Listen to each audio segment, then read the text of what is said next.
Hello everybody and welcome to Late Night APAC Play-Ins 2023. My name is Shorts. I'm joined by Mr. Scott Kennedy. We're back again, Scott. We're here. Back on the APAC cast, you know. they happen once in a blue moon, but we're here to enjoy it. And hey, we got some good matches. We're here at the play-ins.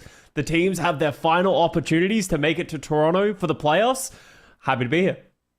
Yep. First game of the day. Shanghai Dragons versus the Dallas Fuel. Now, let's be real with ourselves here. APAC, bit of a fun region. I would want to use a different word beginning with F. Fraudulent, perhaps? No, they're seething in the green room right now. Yeah. But like, it was been quite funny, and the reason why I say that is because Dragons right now not looking strong at all. Yeah. Like one of the worst forms we've seen in Dragons in a long time. Dallas Fuel, on the other hand, on the up and up.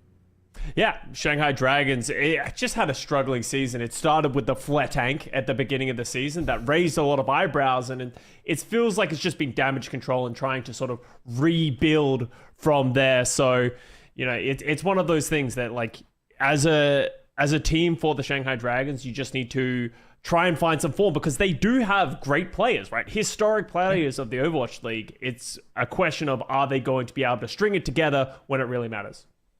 Yep, I mean, now. It matters now. We're in the play-ins. Like, you need to make it through this bracket alive, right? I mean, on the other hand, though, the Dallas Fuel, even with a big big patch shift, they seem to be doing pretty well. And another patch shift potentially coming up soon, too. Like, I think Dallas Fuel might just be in with the playoffs run of the century at this point. Yeah, maybe, right? Like, that's always possible. Like, as you said, with the patch coming up, the Zarya meta is coming, potentially, as we're all assuming, right? If Dallas Fuel can get there, that is a meta that they should feel very comfortable. You know, Hanbin playing that Zarya is something we've seen over the last few years, and it's incredibly dominant. And when they play those kind of compositions, that's where they're at their greatest strengths.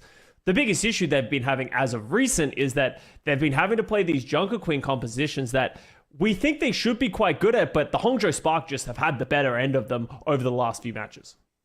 Yeah, I mean, the Spark are also a fierce contender, I will say, in the play-ins and just in the APAC region over the last few months. It's been quite an interesting year, I think, for APAC. And Avril pinging me, by the way, I just want to put this out. Avril pinging me. You're catching hands from me at LAN. Okay, yeah. Dudes listening in from the green room, seething.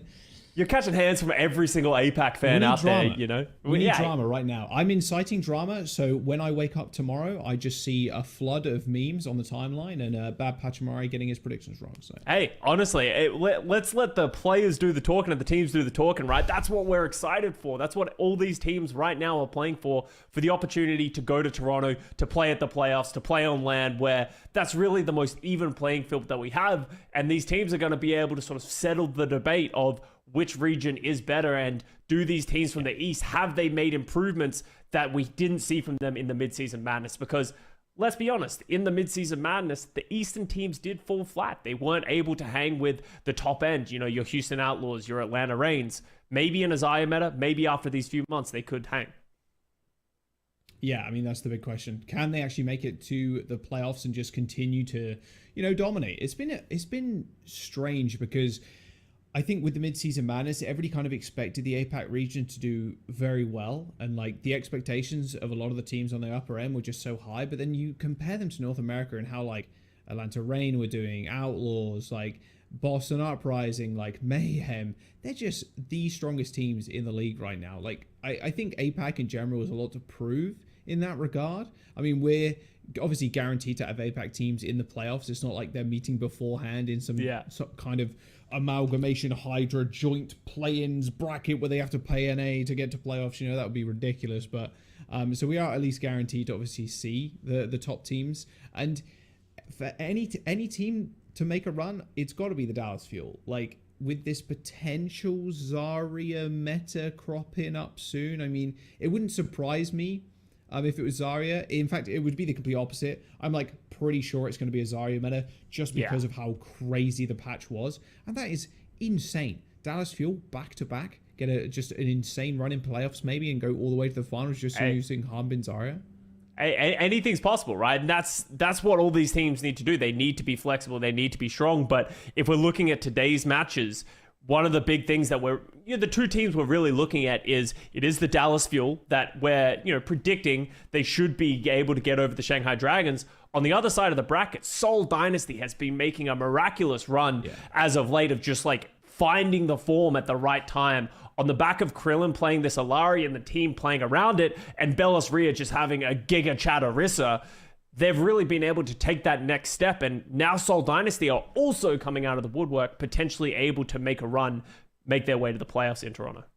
I mean, Profit needs to make it to playoffs. So here's the schedule like for the Eastern Division. Is the incomplete path to pro, if you will. OD contenders, Summer Sage, East, and then obviously we are right almost at the very end here. The play-ins and then the playoffs just around the corner. Well, almost at the end of the month. I mean, we're flying out soon, Scott, so it's going to be a good time. Obviously, here's the teams right now for the play-ins. Fuel, Dynasty, Charge, and Dragons. And this is going to be a double elimination, so first two matches are happening today. Every team will get a second lease on life after they fall down to the lower bracket. So we've seen crazier things happen in APAC. This is really where silly season comes to breed, and we haven't seen Guangzhou Charge or the Shanghai Dragons in a few weeks at this point. So what have they improved on? What do they have to show? Because as much as we do consider them to be struggling teams, anything is possible. They do still have great players. And with the meta so volatile as it is right now, who knows what we could see? Maybe Guangzhou Charge could channel their inner Chengdu Hunters and just throw something wacky at the wall, and it could pay off. Yeah, maybe that energy sort of lingered around, man. I don't know. There you go. There's the bracket, like you said. Double, a limp. So Dragons, Fuel, Charge, Dynasty. If they do lose here today, they will get another chance to make it all the way through. And yeah, I think that's the best thing about it, honestly, just being a double elimination. And Dragons, it's going to be a tough time for them. I got to imagine SPG, their last opponents, lost them twice in a row, Scott. So not feeling too great. Dallas Fuel, on the other hand, though, like I said, big resurgence. This is their time. Honestly, you just make it to playoffs. You pray that it is actually going to be the Zarya meta, put Harmon on Zarya, and then win the championship back to back. And Dallas Fuel, they're a team that they've lost 3 matches. Ever since June was the last time they lost a match that wasn't to the Hangzhou Spark. Dallas Fuel have been flawless over the last few months playing against some of these contenders teams and the Overwatch League teams, except for against the Hangzhou Spark. They seem to be their kryptonite. So Dallas Fuel, you need to just channel that, accept that you're better than some of these other teams, and just prove that right now you deserve to be at these playoffs where you can get your rematch against the Hangzhou Spark. But the Shanghai Dragons, let's take a look at their roster. Looking at these names, this should be a roster that's very strong right now. Yeah, they should be dominating. Hisu, Viper, Fate, Gangnam, Jin, and Iris on support. We got Fate. A moment. Yeah. He's taking a moment, dude. Just sort of breathing it all in, just accepting, He's powering up, man. He's like Goku. Yeah. He's ready. He's powering up.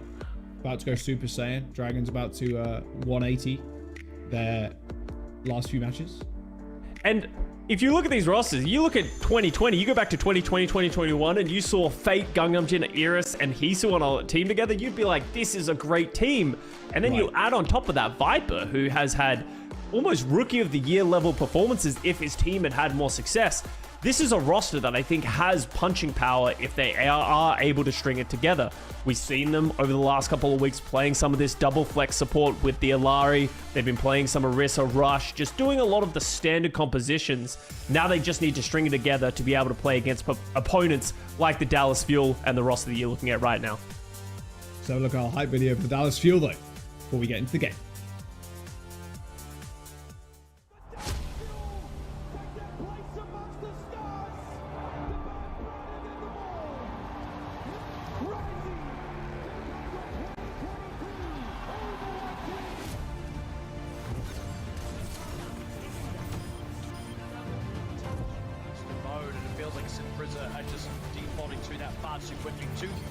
Ungodly connection there with the round mage, and Harpin, he's come up with the goods again. And Fielder goes down. It's going to be Sal Mary ready for 4. Michael's down. Went 3. The Dallas Fuel Overwatch League champions.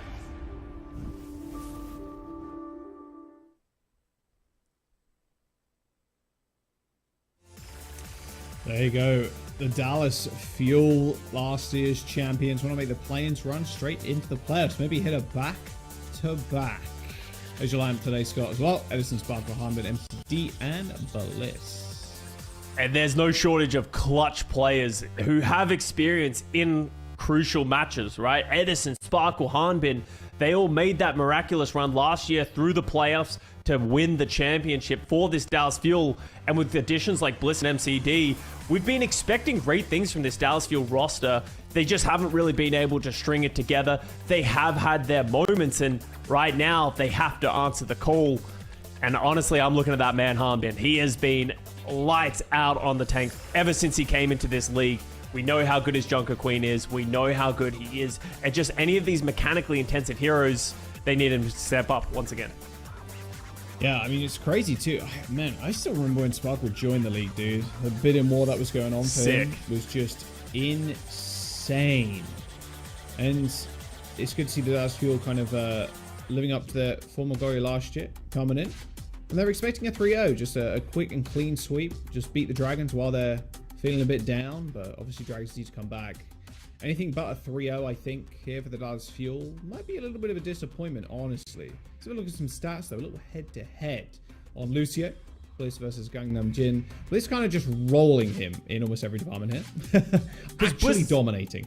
You know, let's remember, Avril said coming into this season, Bliss could be the next Chio. He is the underclassman of that older generation, and he has been phenomenal on the Lucio for the Dallas Fuel, and that's definitely a win condition when you compare him to Gangnam Jin, who historically was a flex support player, has moved over to the main support, and left a lot to be desired in his play. So Gangnam Jin going up against a tough opponent in Bliss. Can Gangnam Jin have that same level of playmaking on the Lucio, or will we see the Dragons move over to playing a Larry Baptiste, which will make Gangnam Jin feel more comfortable in some respects?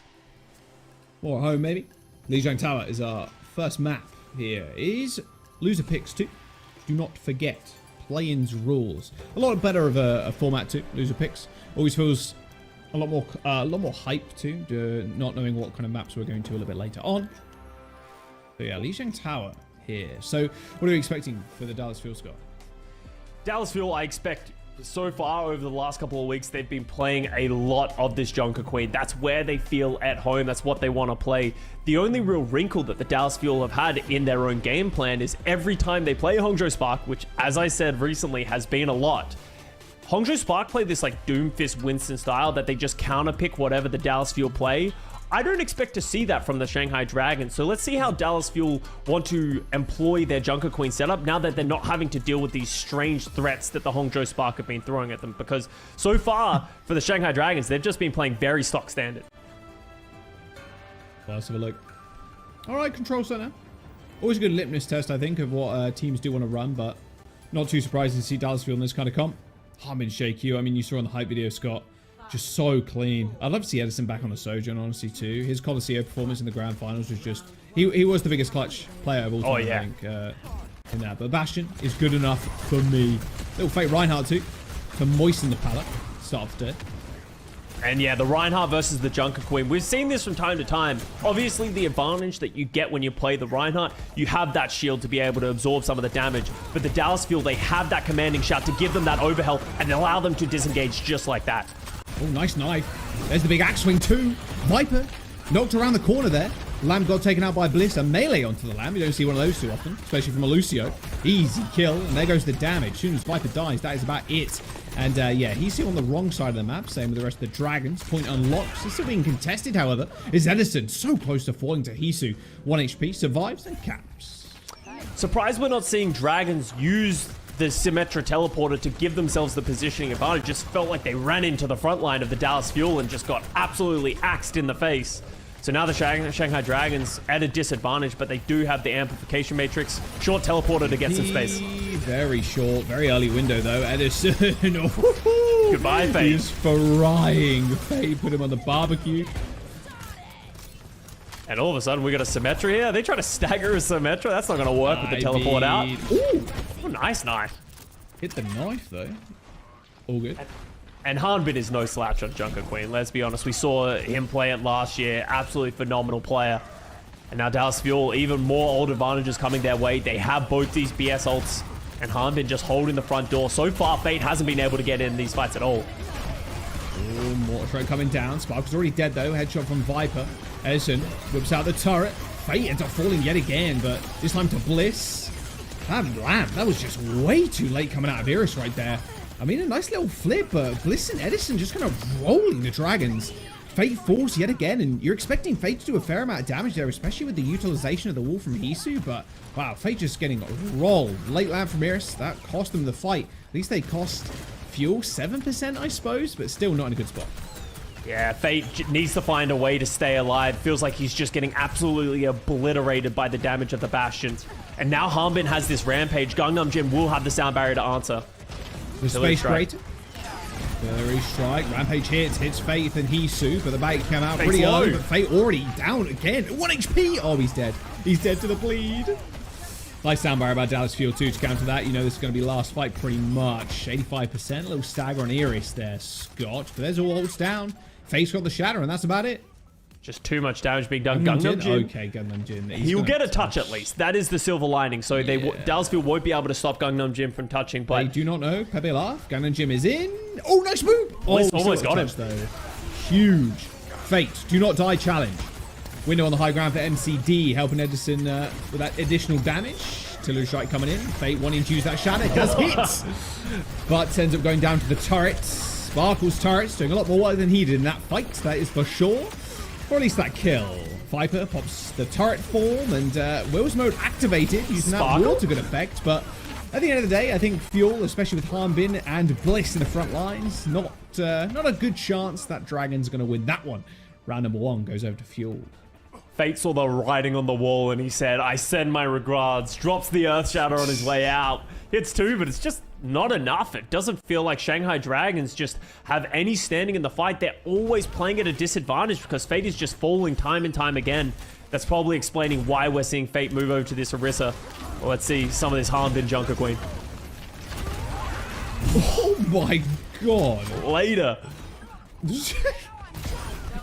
You know what that looked like? It looked like this is not an interaction that happens, but it looked like, because of all the damage and the burst, it looked like the axe got boosted through the window.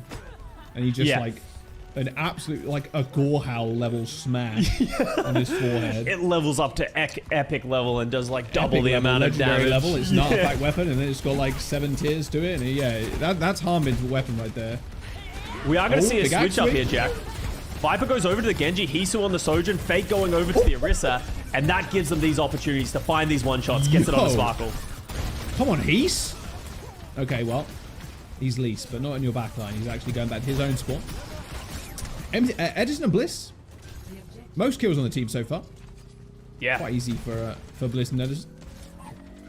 Yeah, Edison has been surprising on this hit scan. You know, obviously last year we saw him really hit another level on the Sojourn.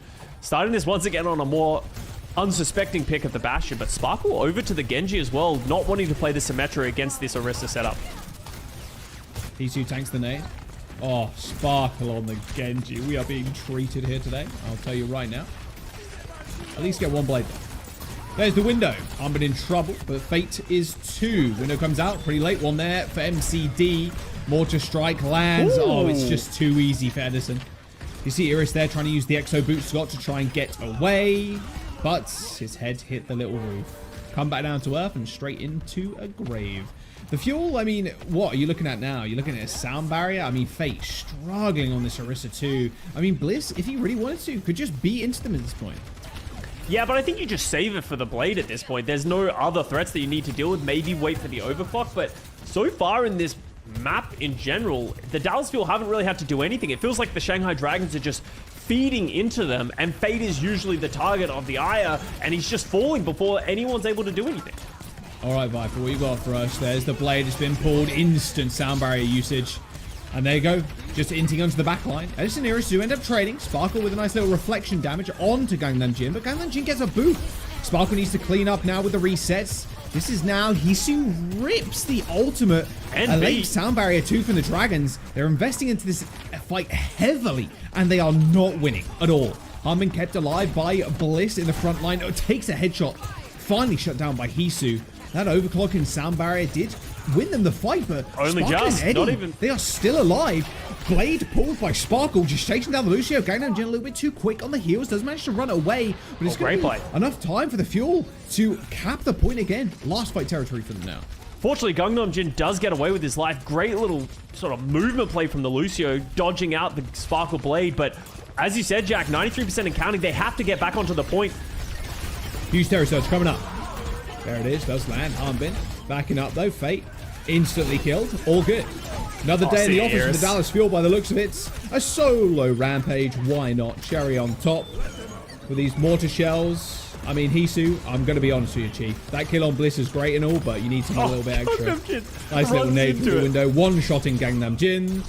Sleeping with the fishes now, and Sparkle finishing Viper. There we go. Dallas Fuel. Fate's dead too. There you go. All right. Dallas Fuel 2-0 on Lijiang Tower. Wow, what an absolute stomp. Like, that is just... that is a lion versus a mouse moment. Like, the mouse ain't winning. And you spoke to it, Jackie. Dallas Fuel, they're coming into this series being like, we want to win this 3-0 decisive, show that we are the better team. And for me, that one fight that the Shanghai Dragons lost where they got multiple advantages, they popped the overclock, they popped the sound barrier, still not able to close out that round. That's just not enough execution that they're going to need if they're going to take down a team of the caliber of the Dallas Fuel. Dragons, their map choice up next. Dallas Fuel, though, firmly in the lead at 1-0.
Welcome back. Dallas Fuel and the Shanghai Dragons. They're going at it, Scott. Well, Dragons aren't. Fuel are. I mean, that was just a roll. Let's be real. 2-0 on Lijiang Tower. We're going to Eichenwalde as our next map. That's Dragon's Choice. And yeah, I mean, what happened there? Fate? Let me break down the strategy. Fate runs in. The rest of the team tries to follow up. They run into Edison Bastion. Fate dies. The rest of the team proceeds to die. And on top of that as well, it's not just Fate going in. The rest of the team doesn't feel like Fate's getting the support. You called it multiple times. Maybe the immortality field's coming from Iris just a little bit late. The support not really there. The DPS aren't finding picks with their ultimates as well. So a lot of the fundamental issues that we've seen from the Shanghai Dragons throughout the entirety of the year still peeking their ugly head right now. Maybe as we move over to Eichenwalde, we've seen them play the double flex in the past. Maybe a composition they're more comfortable with that will deal with this Junker Queen composition from the Dallas Fuel a little bit better. Yeah, I mean, ideally you just have them double flex permanently, right? Eichenwalde is definitely the map to do that. Not on control, you need Lucio. You just got to have it. And you know Dallas Fuel are going to be running that too. So what would you like to see from the Dragons? Is it more Orisa? I mean, you're not going to match Eddie on the... not Eddie, sorry. Hambin on the Queen. There's just no way. But, I mean, something like Orisa just wouldn't be so bad. Just put Viper on a good hit scan and just let him roll, I suppose. Just slow down the game, in my opinion. It felt like Shanghai Dragons, it felt like they were always at a position where they were the ones that needed to engage. They had to initiate, and they were just walking into the meat grinder time and time again. Play a style that, as you said, enables your own hit scans, enables Fate to just sort of play slow or play back, and then they win passively by just existing, forcing Dallas Fuel to be the ones that have to make the move, because that is really how Dallas Fuel were punished against the Hangzhou Spark. Dallas is just always trying to come up with answers, but they weren't doing anything. Right now, it feels like the Shanghai Dragons are playing the Dallas Fuel's game, and it just hasn't worked out so far. Well, will be Fuel on defense first. It's their choice. So they're looking to make this a quick one, is all I'm saying. They want to defend first. They will just want to hold first for eternity. Then only have to cap 33%. Ooh. So he's Widow. Grapple. Ooh. I thought that was Symmetra for a second. I thought that would have Sparkle was dancing with death. Damn. Symmetra has grown rather tall since I lost to her. So we're actually going to see Shanghai Dragons not come out and play the double flex support like we've seen from them in the past. They're going to play a Lucio and an Ana. This does give them the threat of the Nano Blade with Viper that should be able to hopefully win them fights. But once again, they are going to be having to play Lucio. Oh, great spear on the Sparkle and a nade followed through. Big nade. He does end up getting traded. And I mean, so let's look what happened last map, Scott. That's what's happening right here. Edison's also just not getting touched either. Yeah. He didn't take hardly any damage in that engagement. I mean, with the Lucio, you need to go. Like, your Lucio's good at, like, disengaging from the enemy team speed boost, from the enemy team shout, etc. But if you got a Lucio of your own and Edison's just sitting there doing free damage, you need to just speed on him at some point. And that's also not dealing with the Sparkle Genji. And because they're playing an Ana, they're going to have less healing than they would with a Baptiste. Fortunately for them, they are coming up to a Nano Boost. Are they just going to try and put a basic one on Viper? You don't want to have to wait around waiting for the Viper Blade. No. There it is. Nano is in. Viper. Oh, clean kill. That nade. Oh, nice. Reset onto Sparkle too. Okay, Viper. Okay. That's how you get it done. And that's what we've been talking about, right? That's the power that Viper brings to this roster. He's been exceptional as a rookie player for the Shanghai Dragons. He doesn't even need the blade. Just give him the nano, let him tear through the backline. MCD just wasn't able to withstand the amount of damage, and from MCD falling, nothing else the Fuel can do. So this is a much better look from the Shanghai Dragons so far than what we saw on Lijiang Tower. Oh, Sparkle down as well. Okay, that's not a good start to this second point defense here. Getting to the high ground is going to be a little bit tricky. Although with that Terror Surge, it might be a bit easier. However, you're running into a rampage. The only problem with Eichenwalde Castle, you are just running down a small choke. Perfect for the Queen. Yeah, but if they can just keep pushing this cart, keep getting this Nano Boost up, they can just use another Nano to win another fight on Viper. They can use the Nano Blade, but Dallas Fuel aren't going to let that happen. Oh, they're just going to go in. Bliss and Hanbin, just a hitman squad. Nice little sound barrier there from Ganjin, keeps them alive, and Spark ends up going down 99% towards his own blade. If Viper pulls his. So close. No nano invested either, Scott. But they have managed to, like, reset here somewhat. Comes up big for the fuel, at least buying a little bit of time. That was a pretty good fight for the Shanghai Dragons. You traded 2 ults for 2 ults, and you got the card moving once again? Oh, no, Iris. No, the spear spin ran out. I think Iris so thought sad. maybe all the shots have been taken. It gets caught jumping in the wrong direction and falls to the Bastion ultimate. So all of a sudden, that trade that I said was beneficial for the Shanghai Dragons no longer is. So now they have another nano boost up. Are they going to give it Hisu on the overclock? It's going to be so difficult to find angles of people to shoot at because they're all standing at the top of the castle and Hisu's stuck at the bottom. Well, here's the blade for Sparkle. Unfortunately, isn't going to be offered the nano boost. They don't have the Ana. I think someone should switch. Personally, that's the Genji play. Fate just taking infinite damage healing. again. Already used all cooldowns. Almost gets taken out with just with basic shurikens there. Oh, the miss of the sleep. Oh, it hit the nade though. Nade, punch. That's one dead Sparkle. Fate and Iris already down. Hisu has managed to rotate off the top of the castle. Scott hasn't got a good angle at all. Saw Bliss there firing a few Cheerios at him, but that's just about it. And now the retake of the high ground will commence. I mean, Hanbin just waiting this one out. Doesn't really need to mess with Viper as he's deflecting. And there you go. Here's the reset once more. That payload not really making much progress at all. It's going to be so difficult for Shanghai Dragons to just dislodge the Dallas Fuel. Bliss hasn't even had to use the sound barrier this entire time. So Shanghai Dragons going to take the fight to the Fuel. Looks like they're going to try and walk up these stairs, route all the way around so they can take a more even fight. They have another nano boost. They could put it onto Viper. It worked so well on the first point. Yeah, there it is. Nano onto Viper. Sound barrier comes out really early from Bliss, though. They want to make something of this fight. Viper just trying to one-shot MCD. The big nade does land from Iris as well as that Terror Surge, but Fate is actually the first one to fall. 2 now down as Gangjin also follows him to the spawn. Hisu trying to dash out as Hanbin looking for more picks on the exit, but with 1 minute and 45 seconds to go and a nice knife onto Hisu. Another stagger kill. Hanbin's accuracy with these jagged blades. Just second to none. Shanghai Dragons just struggling. Every single thing they're throwing at the fuel right now. Just getting absolutely dominated.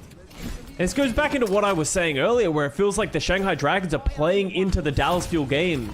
They feel like they have to be the ones engaging on the Fuel, and Fuel are just responding with ultimates of their own. And because they have that advantageous positioning, it feels like Dragons are the ones that are always getting first blood against them. Fate's just taking too much damage, and with only an Ana to heal, it doesn't feel like they have the healing to keep everybody up. Here it comes. Iris, watch your head.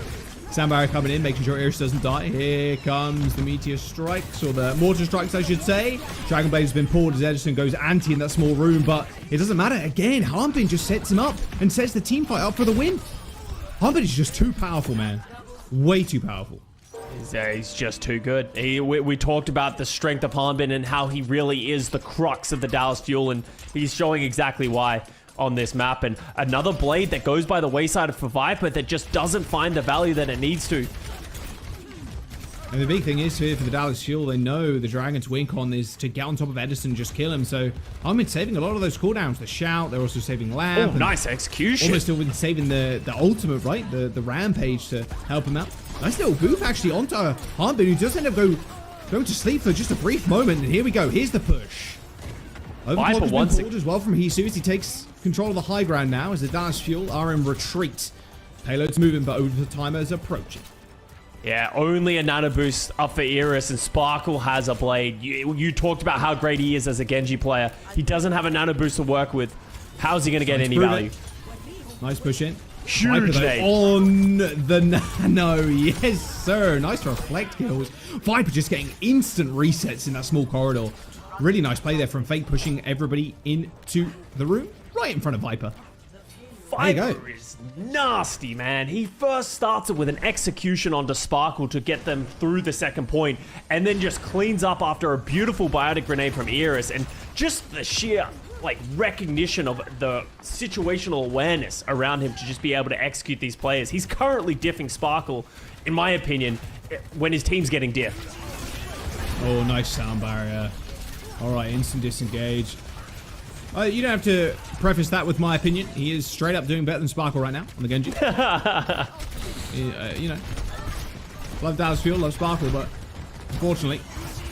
These blades have not been it. And there you go. Again, he's taking him down mid-blade. Sound barrier coming through with the Shanghai Dragons. They're throwing everything into this fight. If they can make it a good one, make it a clean one, they might be able to get it near that final checkpoint. Harmber, the only one alive. Look at that window placement too from MCD. Just kind of got dominated there by the Shanghai Dragons. They went way too aggressive. Hisu even on a 10 kill streak. Look at this. Overclock available to them. Nano boost too. They could just hit some one-shots out of the gate. They just got to be careful of Harbin's got. Yeah, Harbin with the Rampage. Also, Edison with the Artillery Strike. He's been finding multiple people every single time so far. Iris hits the 3-man nade. There's the nano onto Hisu. Instant kill onto Harbin. And there you go. Map completion with time to spare. 14 seconds in the time bank. Hisu with 3 kills at the very end. Wasn't slow-mo, but we'll still count them. We're nice like that. The Shanghai Dragons just kind of collapsed on the Dallas Fuel. Dallas Fuel, as soon as they lost that second point, it was basically all over. The ult cycling from Dragons was just so clean. And you can understand why the Shanghai Dragons have decided to move away from the Baptiste and onto the Ana. Not just the nano boost going onto Viper that found so much value, but Iris finding value with the Biotic Grenade time and time again, hitting multiple targets. That's what was shutting down the Sparkle Blade. Every time Sparkle tries to go in, they're getting hit by the Biotic Grenade. As we watch Hisu, we know a phenomenal hit scan. Where is that window from MCD? Yeah, way too aggressive, it feels like, for a defensive team. It feels, maybe it was one of those situations, you know, where you're like looking at the stairs and then you step up a little bit much on the stairs. It's like 1 pixel and it's it like zips. We've all been there. Yeah, we've all been there. All right, well, defense time now for the Dragons. Got time in the bank too, so they're feeling real good about that, considering how disastrous their first point defense was, or offense was. Sorry. Interesting that as I praise the Ana switch from Iris on attack over defense, they decide to prioritize sticking to the Baptiste, maybe preferring to have the Immortality field against some of the threats of the Dallas field, but sneaky beaky play from Shanghai. Just trying to get some percentage points. A little 6% ult charge. I guess if the Widow did peek and go for that grapple shot that everyone loves to go for, you potentially could just one-shot her without it. Yeah, because you throw spear, shurikens, Cheerios, like you threw everything, right? So you could one-shot it. So now Dallas, Dallas, unlikely. They're the ones who have to be able to get in. Early shout, early teleporter as well. Dude, call them the Houdini team. Where did they appear from? Viper already down to a boot kill from Bliss. Dallas Fuel continuing not to mess around. Nice teleport there coming through from Sparkle. And that is first point.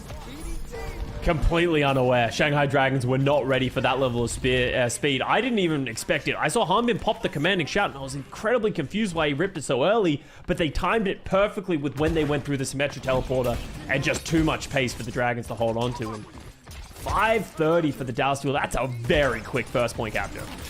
Oh, yeah. They're looking like London out here with those TPs. Yeah. That's all I'm saying. Forward hold, though, for the Dragons. The Fate does best, just hold these doors. Here comes the teleport though. Boom, boom, boom. Everybody's through. Now we have the high ground instead. Oh, Axe Wing could be ginormous there. Forces the lamp. Can they get the payload away from the Dragons? They can. Yes, they can. They're just going to steal it.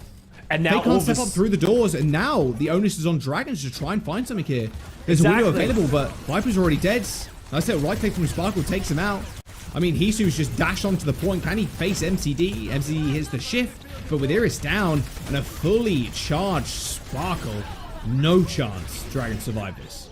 Yeah, smart play from Dallas Fuel. Dragons, they wanted to flip the map after the Dallas Fuel TP, but as soon as Dallas has that card moving, exactly like you said, Jack, all of a sudden they're the ones who have to step up, and Dragons sort of getting outmaneuvered by the Dallas Fuel so far, and it hasn't even cost the Fuel that many ultimates as they're holding the choke once more.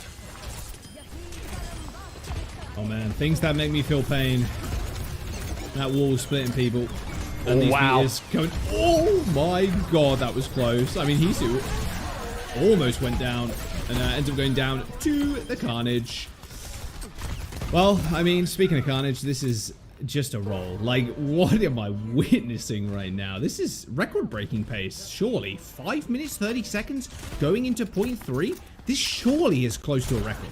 At Dallas Fuel, they did throw everything they had at that. Threw 4 ultimates just to make sure they captured that. But that's 100% worth it in that situation because, as you said, Jack, they got 5.5 minutes remaining. Shanghai Dragons should have the advantage in this fight, though. Here it is. Everybody click all your ults at the same time. It works. No one down just yet. Overclock.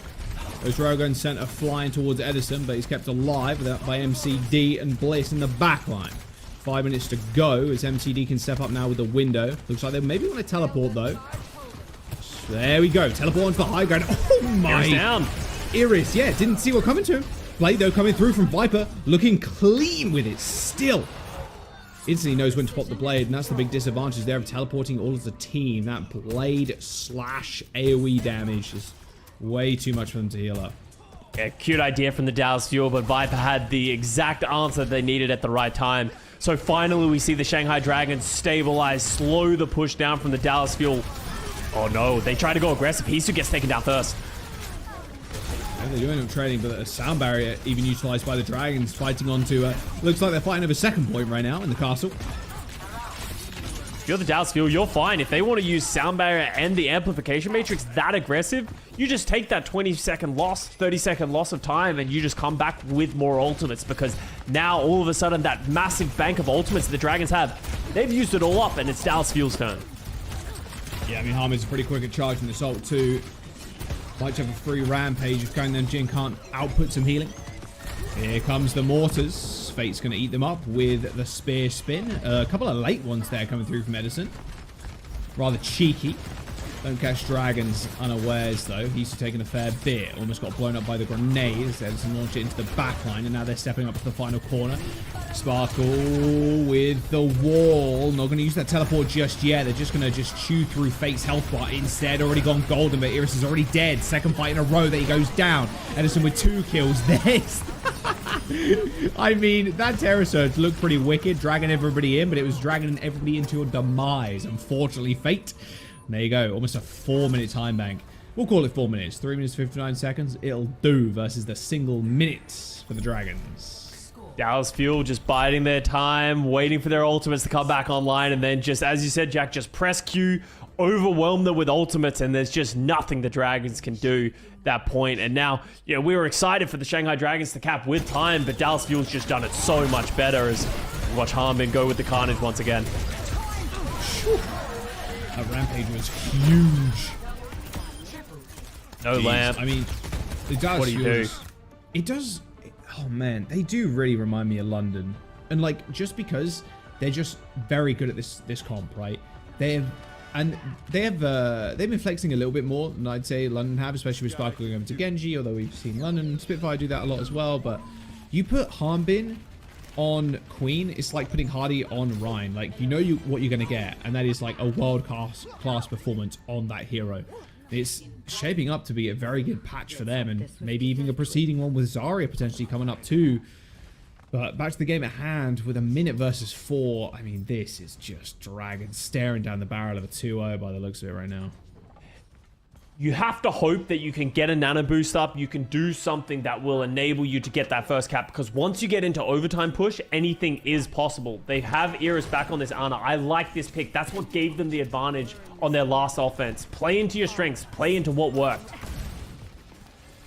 Are you going to be able to charge up a nano and give it to Viper quick enough though? That's the question. They can't lose anyone while they charge. They have to just focus on getting this nano boost up or trying to find a pick. But if they lose Fate or anyone else after the 30-second time bank is ticked down, it's going to be impossible for them to get a fair fight again. Well, put it this way, 30 seconds are gone, and he hasn't got half a nano yet. Here's down, actually. Uh-oh, only Lucio heals. He's doing trouble, and here's the go button. Dallas Fuel. Well, there's the fight. And now it's going to be a staggered one. They did get a tick and a half, which is nice. They know that Gangnam Jin's lurking around. Got away with it on Lijiang Tower. I think maybe, yeah, I think maybe he thought he could hide, but now no one could touch, right? Viper, Tracer, has he got a blink left? Oh, he's got one more, okay. Does manage to get there, even with the turrets hindering his movement there for a brief moment. Fate on the Doom, already almost dead. Gets anti, no kill coming through just yet though. Axe swing onto Viper, ends up going down to a right click of all things from Sparkle.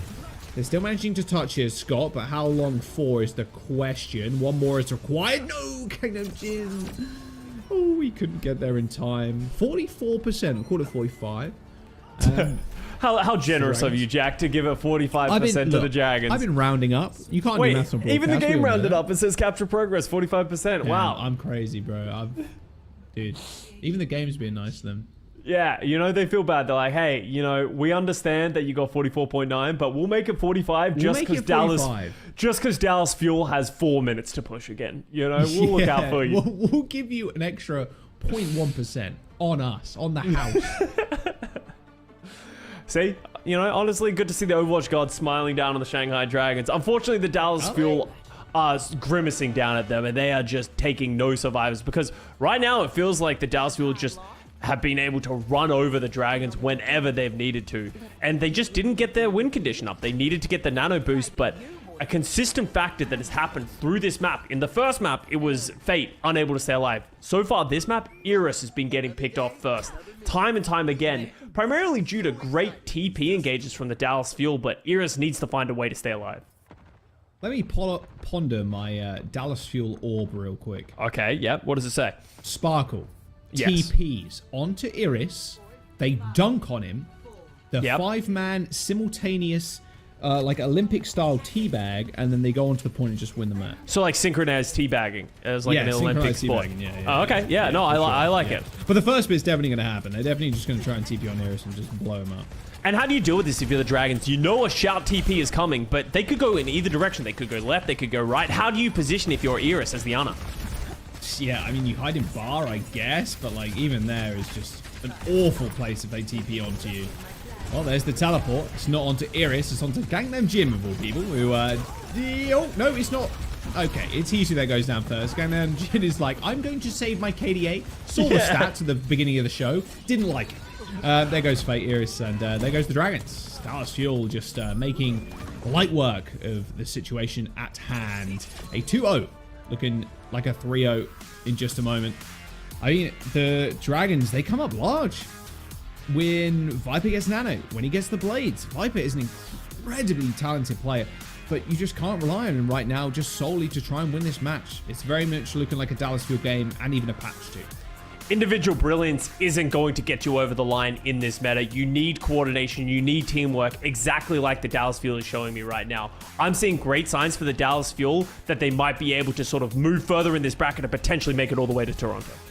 Well, there you go. Dallas Fuel sight set on Toronto. Dragons their first hurdle. They're going about to cross it in just a moment after this break.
Hello, everybody. Welcome back.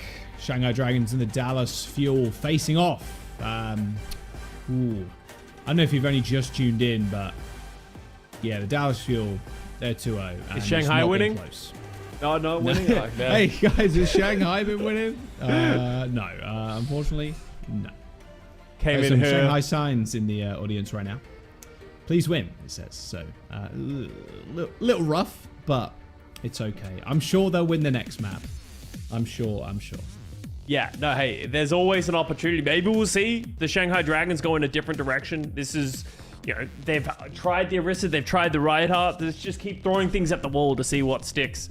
We are moving over to Flashpoint. It's going to be Suravasa. So the issue that you run into here if you're the Shanghai Dragons is you kind of need to play Lucio. Junker Queen, Lucio, those types of rush styles are so good on these broad open maps like Suravasa. But okay, I'm excited for this. The thing is, I don't really have an answer to what you just said. Okay, that's great. Because the Dallas Fuel are going to play Junker Queen. They're Yes. going to play Lucio. And they're just going to run over the Dragons unless they do something about it. Like, it's been tough because, especially with Flashpoint, you expect the team that's better at Rush, the team that's better with Lucio, even like Sim TPs, right? Anything that's like very, very heavy brawl to come out on top. And the Dragons just, they can't really do that unless they have something like a Nano on Viper, or like Hisu rips a really good overclock. And it's just been very much been ultimate reliant, whereas the neutral game for the Dallas Fuel and just inherently in their comp is just so much better. And I feel like with Flashpoint, it's very much inherently a neutral game kind of game mode. You're not really like fighting over and like timing big ultimates. You're just wanting to brawl like in the neutral a lot of the time.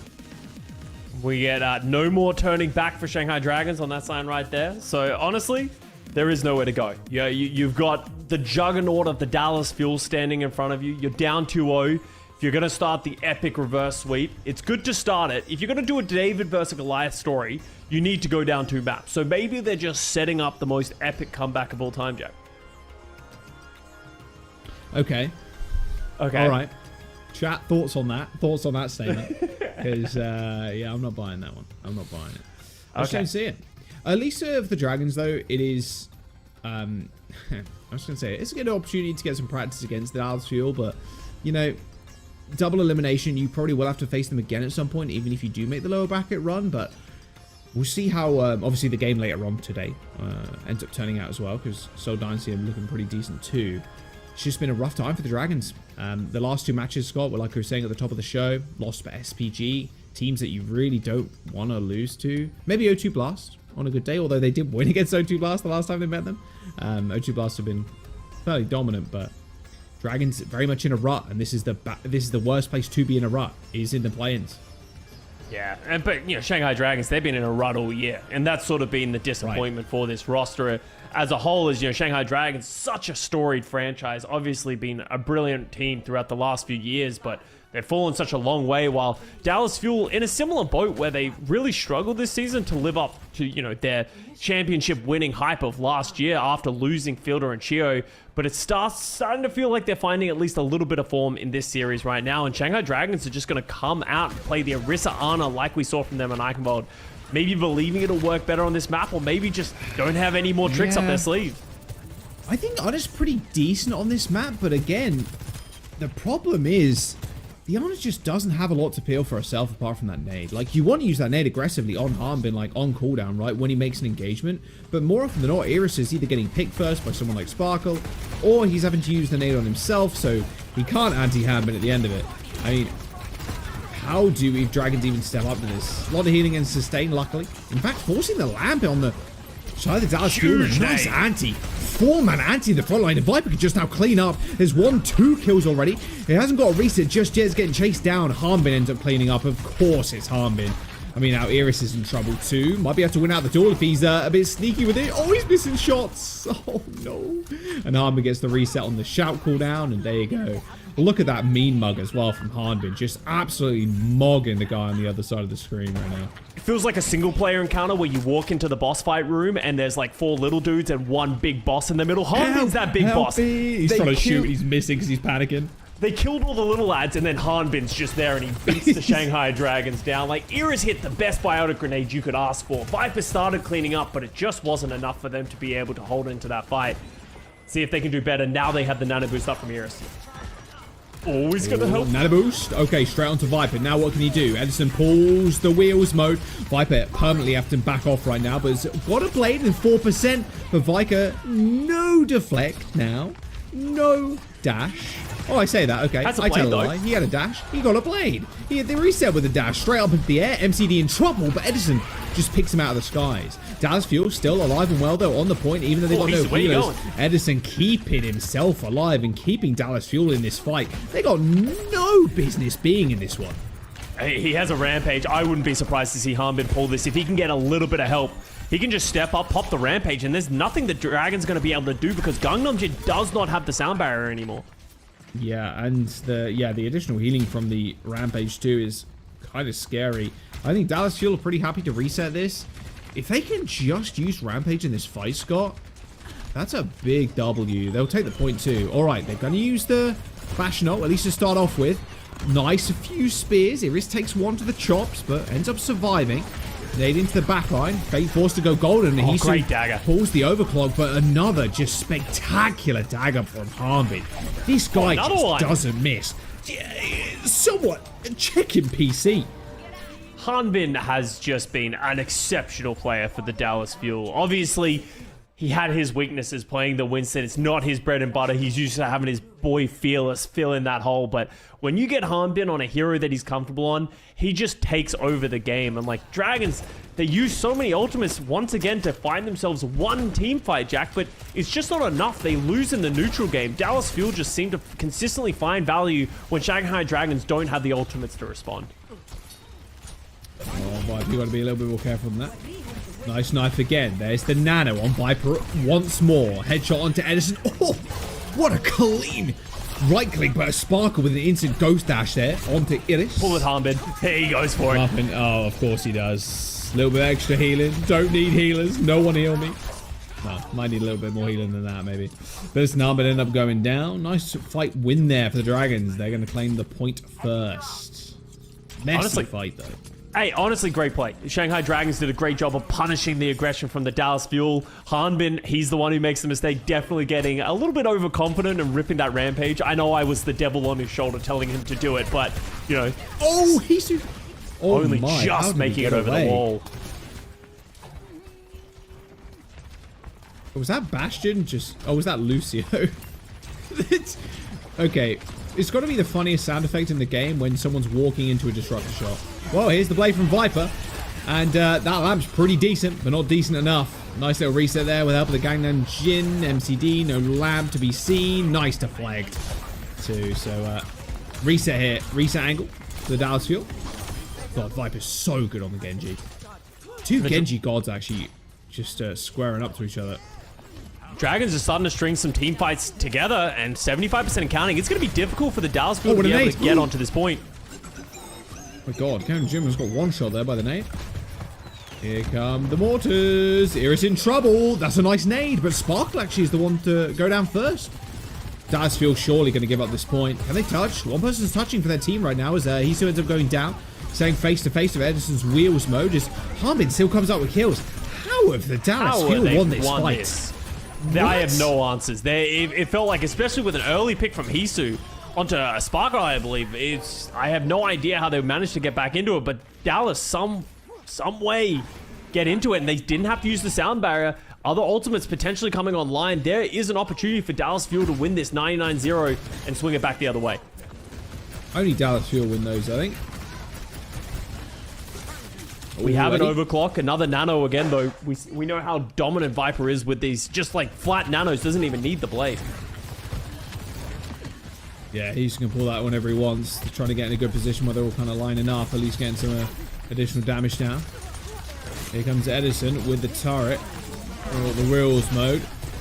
Isu unleashing his ultimate, but he's only finding body shots right now, and with that sound barrier coming through for Dallas Fuel, they're going to make this last fight. Fate falling. If they can find extra staggers here, Scott, that will just be it. And yet they push in with the Wheels mode. Nano onto Viper, though. He has to get kills. The window comes out as well. There's one reset, pulls the blade. MCD up in the air. 2 kills for Viper through the window. He doesn't care at all. Just squaring up to Harbin. A late blade, though, coming through from Sparkle. Instantly taking down Viper. Really smartly played. 2 Genji gods just battling it out in the skies. But Sparkle this time comes out on top.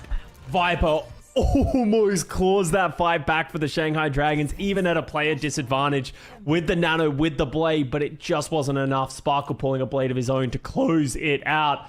And Dallas Fuel go up 2-0. And now Shanghai Dragons, they're 1 point away from losing this entire series. And Dallas Fuel, they have the Rampage for Harbin. They have the Edison Bastion ultimate as well, which has been hyper effective against the Shanghai Dragons so far in the series. And right now, Dragons have no ultimates to speak of. Everyone below 40%. Oh, nice nade. Oh, the boop from Bliss. Oh, what a nice nade from Iris, but the boop is just too good. Cannon Jim at least gets one in return. But, yeah, Viper ends up falling. In fact... How did he get Sparkle there? I don't really know. I think maybe just some stray shurikens. But, Bliss coming up large. And wow, the Shanghai Dragons just... It felt like that last round was their best opportunity to take this, and Dallas Fuel just on a different level because they won that fight without having to use either of those big ultimates that I said they have. Dragons not able to charge up ultimates of their own. They're going to need to come up with some magic, and Viper has been the start of it all, the catalyst that's been able to win them some wins. Uh-oh, gonna run. Oh, he takes down Viper. How does he always find value with this ultimate? I don't know, man. Oh, good kill onto Bliss, though. But, I mean, Harbin's just sat here. Yeah, nice 2-man Rampage. They know they've got to at least even this one up as Hisu finds another kill in this fight. But Harbin, WM1 into the spawn. Dallas Fuel 30% away now from taking this map and the series. Harbin hits the knife, flings Hisu behind him and says, you guys deal with that one. I'm going after Iris. Yeah. This is last whole fight. Series, unfortunately. There is a nano up from Iris. Can go on Viper. Hisu with an overclock. They have an opportunity here. Sound barrier though coming up. There it is. 1% needed from Bliss. Boop onto Ganonjin, who had to touch. Ganonjin pretty low. Nano comes out. Onto Hisu. Overclock. Is it going to be enough? I think it's just too many health bars on the side of the Dallas Fuel. Too much over health. And I mean, this has been a series from the Fuel. Not so much from the Dragons. It's looking like my burrito today. That looking a little bit sloppy, that's for sure, from the Shanghai Dragons. Scott, I will say, the Dallas Fuel, though, looking quite clean and comfort picks for them. And they're looking at home and making their way through the upper bracket now as the Shanghai Dragons slipping down to the lowers. We don't need to sugarcoat it. Let's be honest. The Dallas Fuel were just the much better team in this series. Dallas Fuel are just on a completely different level, playing this Junker Queen setup. I was curious to see how dominant the Dallas Fuel would be in this series, knowing that they had just taken some brutal losses to the Spark. I was wondering if they'd try and reinvent themselves, but no, they're confident in their play, and they were able to show they are just better than the Shanghai Dragons, whose woes just continue to mount up. Yeah, that was MCD's 100th win as well on Suravasa. Congratulations. Dallas Fuel take that Yippee! one 3-0. Yippee! MCD, yippee. And, well, Scott, gotta be, yeah, like you said, being all honesty, it was not close. Shanghai Dragons end up going down to the losers bracket now. As Dallas Fuel end up taking this series. And, well, there was a lot of people who could give it to this series. But player of the match, it's going to be Harbin. And, you know, he gets it so often, but he absolutely deserves it in this series. His Junker Queen play, his accuracy with the jagged blades, pulling players in, finding opportunities, finding value with the rampages as well. He's just a monster. There's no other way to put it. He is, yeah. He's just an absolute menace. And I feel like the Dallas Fuel are pretty happy with this patch, right? I mean, you can just stick Harbin on something he's extremely good at, which actually took them to the championships last year, which was the Junker Queen. And if we're going into another patch where Zarya becomes meta, I mean, the Dallas Fuel, I mean, and the fans at home too, they're going to be so happy with the playoffs and then match up to some of the greats in NA. Here's some of the highlights for you from this series from Harbin himself. If they keep playing like this too, they might just go they might just go straight to the playoffs without taking a single loss, honestly, Scott. Well, that's really the big question that we have, right? Obviously, the next match that we have, Guangzhou Charge versus the Seoul Dynasty, it actually has a similar matchup to the one we just saw where Seoul Dynasty are heavily favored. They are very strong right now. They're kind of what I would call the APAC Toronto Defiant, where they've just been one-tricking this Alari setup almost. And the question that I have is, that is the last boss, in my opinion, that the Dallas Steel has to get through if they want to punch their ticket to Toronto. They need to prove that they can play coordinated with this Junker Queen style and shut down the high damage output of playing this Alari double flex support setup. Yeah, that is the big question. The shooter comp, the double flex support, it's pretty devastating to the JQ comp because you can't really get close to them because they just output so much damage. But if the you JQ does have a tough time standing up to it. If you coordinate great Symmetra teleporters and you play as a unit and you're coordinating your commanding shouts, exactly like we just saw from the Dallas field, then I believe the Junker Queen composition can work. So honestly, I think the ball is in the Dallas field's court. They just need to be able to play at the top level when it matters the most. They need to have this coordination. Yes, we saw it against the Shanghai Dragons, but that's a small benchmark. That's the early hurdle, as you said, Jack. They need to be able to do it against a team of the quality of the Seoul Dynasty when you have someone of the caliber of Prophet on the other side of the Genji who's going to be able to step up and do damage time and time again. Right. Well, Dallas Field have an interview for us. Not sure who it is just yet. We'll get that in a minute. I'm going to bring in Unknown for the translation. 안녕하세요. MCD 선수 반갑습니다. Hello, MCD. 안녕하세요. 네, 플레이인 첫 경기에서 기분 좋은 승리도 하시고 MCD 선수께서는 세트 100승까지 달성하셨습니다. 승리 소감 어떠신가요? This is your first win in the play-ins and also your 100th map win. How do you feel? 좀 이길 거라고 생각을 해서 그렇게 크게 기쁜 것보다는 좀 당연한 승리였다 생각하고 일단은 다음 경기부터 Well, to be honest, we were expecting to win. We were heavy favorites to win this, and we knew it. So it's not like something that we should be celebrating, but more likely focusing on what to do next. 참 저희가 실수했던 거나 아니면 잘했던 것들 좀 So, I mean, 위주로 by focus, what do you 얘기하면서 mean? 얘기했던 것 같아요. Definitely some things on, well, we did win heavily, but there were some mistakes in between, so probably we should kind of revisit that and kind of fix those issues. I think the Fuel has a very distinct style of play, and a lot of other teams are trying to counter that, like the Spark used Doomfist. How do you think about other teams trying to counter your play? 플랜 A를 좀 더 깎아보고 또 그로 인해서 플랜 A로 승리를 해보자 약간 이런 얘기들이 많이 나오고 또 저희가 자신감도 있어서 이제는 카운터를 치지 못할 것 같아요. So basically, we are having a plan A, and a lot of teams are trying to counter our plan A. We think that if we hone our plan A so good enough to the point that a counter doesn't really matter, then we should be fine. 딱히 다 만나도 될 것 같은데 그래도 서울 팀이 서울 다이너스. So 4 teams competing in the play-ins. Which team do you not want to meet or go against? 올라갈 수 있을 것 같아요. I think we should be able to beat all the teams, but Seoul Dynasty should be a little bit tricky. So maybe that. So you're in the play-ins run now. Let's hear your result before we end the interview. 모르지만 저희 남은 경기 잘 준비해서 꼭 올라갈 수 있도록. We don't know who we're going against, but we'll definitely do our best so that we can make it to the playoffs. And that's the end of the interview. Back to you, Jack. Thank you so much, Unknown, for that translation interview. I mean, look, at the end of the day, Scott, they keep playing like this and they manage to find a way around the double flex sport comp, then they might be good for the playoffs. But we got another match coming up after this. Seoul Dynasty versus the Guangzhou Charge. Don't go anywhere. We'll see you in a bit.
Welcome back to the Overwatch League here for play-ins East.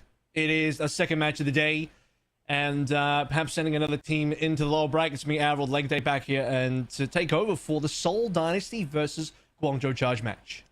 Yeah, we're coming in. It's exciting to see Guangzhou Charge give it one last hurrah. We saw a very resurgent Seoul Dynasty during our summer knockouts, but unfortunately their cumulative placement between the two was not good enough to take them straight to Toronto. Instead, they have to get through Guangzhou Charge in order to get there, and this is a team that's seen some considerable retooling over the course of 2023. However, they started off pretty strong with an almost flawless spring stage in the qualifiers with Choice A1 and Piggy, but when things went downhill in the playoffs or in the knockouts over there, things quickly were thrown to the 4 wins. Yeah, Guangzhou Charge have had a really wild year, you know, from being one of our best teams to now unfortunately being in the lower end of the region, fighting for their lives. In this case, quite literally, as maybe 2 more games until they're eliminated. They have to get through a pretty tough bracket with an incredibly good-looking Dallas Fuel at the moment. We just saw them 3-0 the Shanghai Dragons without too much fanfare. The Seoul Dynasty on the other end is another one of the big teams in this play-ins bracket themselves, who, if you look at knockouts, they technically won their knockout. I mean, they made it all the way to the end. They were the winning team of the Group B knockout bracket, but based on the ruling of, you know, the average placements and results from both knockouts combined, they lose out to the Seoul Infernal in that regard. But they did actually beat the Seoul Infernal in the actual knockout. So I guess what I'm trying to get towards is the fact that Dynasty, on paper, in this current meta, is really damn good. Really damn good. Yeah, Dynasty in this meta are crazy, and Belos Ria has been instrumental to that. It's been a wacky year for Belos Ria. With limited value we've seen on the Winston previously, and swapping time here and there with Void, sometimes in less than ideal situations, but Orisa definitely seems like a hero that he's incredibly well suited towards. The support for Dynasty in our WDG Esports studio is strong, and why not? The home team, certainly it would be excellent for so many Korean fans to see 2 Seoul teams make it all the way to Toronto. And like you said, in this bracket, in our final last chance bracket, it feels like the betting money is on either Dallas or Seoul to be able to take it. Heavy favorites for sure. That means that Dragons of the Guangzhou Charge have their work cut out for them. Maybe Charge can get back into form in a final second win for the last couple of games, last few games of the season here before we all head over to Toronto. And there's only 2 teams from this play-ins, rather only 1 team from this play-ins bracket that can actually make it, with 2 strong favorites and 2 other teams that need to do a lot more work if they want to enter that discussion. And well, for some of our teams as well, their Overwatch League season will be over if they drop out of the lower bracket. Here's a quick look at our Orisa stats, and as you can tell from highlighted gold, Belos Ria is walking away with all of them, especially those final blows. 5 to 8. Belos Ria is actually doing a huge amount with Terror Surges. That's one of the reasons why O2 Blast had a huge amount of difficulty against Seoul Dynasty. The Terror Surge value from Belos Ria has been phenomenal, and he doesn't really die that much as well. Sportline's doing a fantastic job of keeping him alive, and Krillin's play on the Iliari has also meant that there's this passive healing in these defensive setups from the pylon that's very hard to get past. I actually think the deaths is the most important stat line there for me. Just the fact that he doesn't go down, and that's what you want to see out of Orisa. Supposed to be quite hard to kill, and so if you have high deaths on Orisa, something is going quite wrong in your team. And based on the way that we are going right now with this Seoul Dynasty squad, I don't think we're going to see any changes today in the lineup. In this particular meta, before we, you know, perhaps change patches up for the playoffs. Like to see Belos Ria in full time, unless something really goes wrong for the Orisa, which I don't think it would. I mean, surely not based on what the Dynasty were able to pull through in the knockouts. That was a pristine Orisa performance. So if that continues, it's going to be tough for any team, Dallas Fuel included, to get past the Seoul Dynasty. And today, let's see how clean the Seoul Dynasty can make it look versus the Guangzhou Charge, or maybe is this going to be a little bit of a late resurgence from the Guangzhou Charge late in the season to make a final dash for it. Yeah, there's always that chance, right? And Guangzhou Charge, they didn't go out completely winless from their bracket. They did take away 2 maps in each of their sets, losing 3-1 in both instances. So there certainly have been sparks of life from this team, and we know that Gaga always has that wrecking ball in the back pocket, which we have seen come out in a few niche situations thus far in the season. It seems to begin with, though, it's fairly standard for the Guangzhou Charge rolling out with the Orisa, and Seoul Dynasty, exactly as we expect, going to be mirroring that, but the real difference here is going to be that Iliari. I actually don't really... The more I look at this meta, the more I'm not a fan of double flex support anymore. I think, well, it depends what you're going up against. In the Orisa meta, this will probably be fine for the Dynasty. They were up against the Jungle Queen, something a little bit quicker, maybe versus Orion. He's suffering with the lack of the Lucio with Krillin. He's been the top-notch player on Iliari so far in the East. Following on the Prophet for the moment. For now, Guangzhou Charge sticking together. Turtled up Testudo fortifications. And they're going to almost give away this point for free. It's going to have to be the Orisa who moves on down. But look how low Gaga is already. This is what you were talking about, Avril. The damage taken by these Orisas can be such a deciding factor, and more Prophet is going to be easy to heal on the other side. Charge. Yeah, that ult charge. That's going to be huge here. Farway can actually create a huge power play, but Seoul Dynasty are already in control, so the slower this fight goes, the better for the team in gold. Xerneas going down means that Farway has to do it all by himself, and you know what happens when Genji C kills. One after the other, dash after dash. This one's over. And just as Farway hits, what, 97, 98 mark as well, so Charge, they had the ultimate advantage, but they couldn't quite get the kills. Prophet on a nice little flashy deflect to end things out. See the Seoul Dynasty, really, they just start things where they ended in the knockouts, which is at extremely high levels and a high note. Gaga switching over towards the Jungle Queen, and honestly, not too bad when you want to just punish the Seoul Dynasty double flex support backline, which can be a bit greedy. You'd like to see Jimmy also go towards the sim here to really make this aggression work for Gaga. First of all, it's got to be... you're going to want to use this window, but Xerneas is down. Yeah, do you want to try and use it in an undermanned situation? Certainly don't now with Jimmy down. Good time there for the Carnage. Unfortunately, it's not a good time for Junker Queen overall, as moving through these chokes is so difficult against the amount of poke that Seoul Dynasty are just flinging towards you. And they're not even playing the Bastion version as well, because Dynasty mostly played some Bastion, some variation of Bastion. You realistically never saw Easy Hunt get off the Bastion, so that had been the bread and butter for the Seoul Dynasty all the way through knockouts, and you know, it's been working a charm for them. They beat every team, essentially, and that knockouts with it. Here comes Charge, though. They have the TPs now. This is what I wanted to see. Jimmy on that sim. Captain Sun hits a number of players. That's a lot. Trying to take out the immortality. One blown up after another. A chain reaction to Supernova. Krillin, even from beyond the grave, takes many to his name. A monster reborn. And a Charge slain. Seoul Dynasty are simply celebrating with emotes, with ultimates, with anything that they dare desire. Guangzhou Charge flummoxed in our first round. Luke didn't even need the targeting visor for that one. That was pure force. Straight through. Into the heart of the Death Star, and a chain reaction explodes the Guangzhou Charge. Beautiful. I mean, that was like a 4-man, possibly a 5-man Captive Sun. And all it takes is for a player like Prophet. This is kind of why the Genji is also quite nice with the Iliari as well, because you need the follow-up. You're not going to get the detonation on the Captive Sun targets unless somebody can actually follow up and do the damage, and Genji is perfect for that. So, we'll make it work, and Seoul Dynasty get away with only 2 deaths. It was 14 frags to 2. Which means this Charge only managed to get Prophet and Krillin 1 time each, and otherwise didn't get a whole lot more done. Charge coming through with most of the same comp, but again, I just think they're lacking the sim here. They have to be expecting that Prophet is going to continue playing the Orisa, and if you want to punish, especially a double flex support greed, you need some sim TP pressure for that.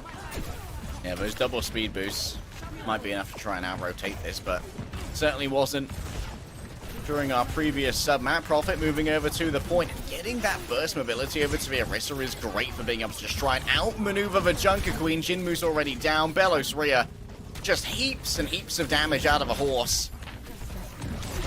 TP against the back. This is easy pressure. Look at that. They just wrapped around behind the Junker Queen, tries to force her into the rest of the team. Alas, has gone a little bit awry, so Belos Rhea has taken a touch of damage, but double flex support's more than enough to deal with that.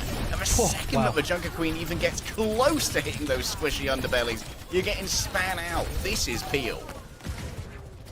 And Belos Rhea is just able to push Gaga into the corner, spare spin into the javelin to the wall, and using her with the follow-up damage. Belos Rhea dies here, but the fighters want Seoul Dynasty to get the cleanup regardless, and Belos Rhea is already on to nearly a Terror Surge ahead of even Vindime. And well, okay, Vindime's about to overtake now, but the fact that Bellosri is even competing with the flex support for first ult is incredible. Yeah, that's a ludicrous amount of damage that's coming out of the Orisa. And we might even see the Reddit combo. The Scorched Earth, Captive Sun. Yeah, Spinny Sun. Spinny Sun. So, sounds like an ill-fated rapper name. Vindime, dead though. Huge knife from Gaga. Up goes the healing pile on Bellosri, taking a bunch of damage here. There's going to be a Kitsune rush to try and drag everybody forward. And yes, it forces Seoul Dynasty off the point, so that is going to be a flip over. Everyone's split into two directions, and so Easy Han, when he's isolated, is an easy mark for the double speed boost of the Guangzhou charge. Good to see them get a successful fight win. Kitsune rush will be able to allow you to manage to do something there. Seoul Dynasty nearly sit on 5 also. We're getting a little bit more close gameplay. Charge also starting to come up to some good ultimate. Zerning that's holding onto sound barrier is great for when Dynasty wants to finally unleash with everything in their bank. Here we go. Virtual barrier out first. Play from Jinmu. Takes out Vindime first. Blown up in the air. Maybe looking for the wall climbs. It's an aerial battle. And Jinmu is simply a fighter jet that's too hard to get rid of. Bellosri, an attempt at a clutch here with the Terror Surge. Jinmu just about manages to get behind the wall. That's going to keep him safe for now. And with little health remaining, Bellosri has to decide how long he wants to play this one out. Almost a return here from Vindime, but Jinmu, nice reflect on the Javelin. Pretty sick from Jinmu. Back onto one of his classics, one of his signature heroes. For the Guangzhou charge, at least, you know, you get to put a decent number of your players on some of their signatures, Jimmy and Jinmu specifically, or at least Jimmy doesn't get to play as Hanzo, but Sojo will be close enough. Profit now on towards the Mei. Okay. So it's a little bit more direct and just slowing down the aggression from the charge, but we'll see how this one works out. I still think the Sim is a little bit better utility-wise. Vindime might have to go over towards the Lucio if this doesn't work out for them. Window out first. Oh, you do not want to be picking this Bastion. But down the wall, he screams. It should give enough covering fire, but Jimmy can exchange that damage a little bit more so with the overclock as well. Here comes the Kitsune rush, and now it's time to move on forward with cooldowns used by the Seoul Dynasty. Guangzhou charge, it's about blood in the water. A well-placed Immortality field here is going to be pulled out of it by a well-placed knife. Still Gaga overwhelmed with damage. Too much of a healer's too far afield to be able to give over the triage that's needed. It's a messy fight, yes, with Profit going down. Maybe Jinmu can try and slice together a couple of these dash reset after dash reset. Oh, there's a student of Kiriko's mother on either side, but far away. Gonna have to try and play this to survive. No one's there to TP in time. Guangzhou charge. One last fight they need. And Jinmu had the blade there as well, but just gets spared into the wall, stunned up, and killed Bellosri. It's going to be the pivotal member in that 2v2 that wins it up with the Seoul Dynasty. I think Jinmu probably could have had that. Just needed a little bit more healing, possibly a Suzu if it was available from far away, and then Blade we go, and off we are to potentially a third round. But I can see 99 to 99 in my sight lines here. Jinmu still with the capability to finish this one off.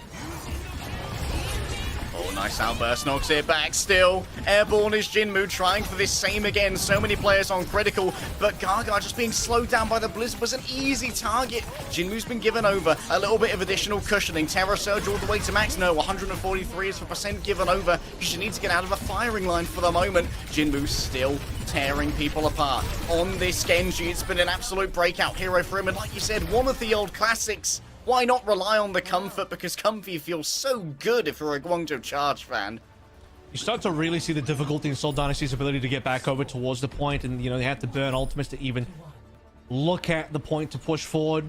Namely, we're looking towards what Matrix from Vindime rather.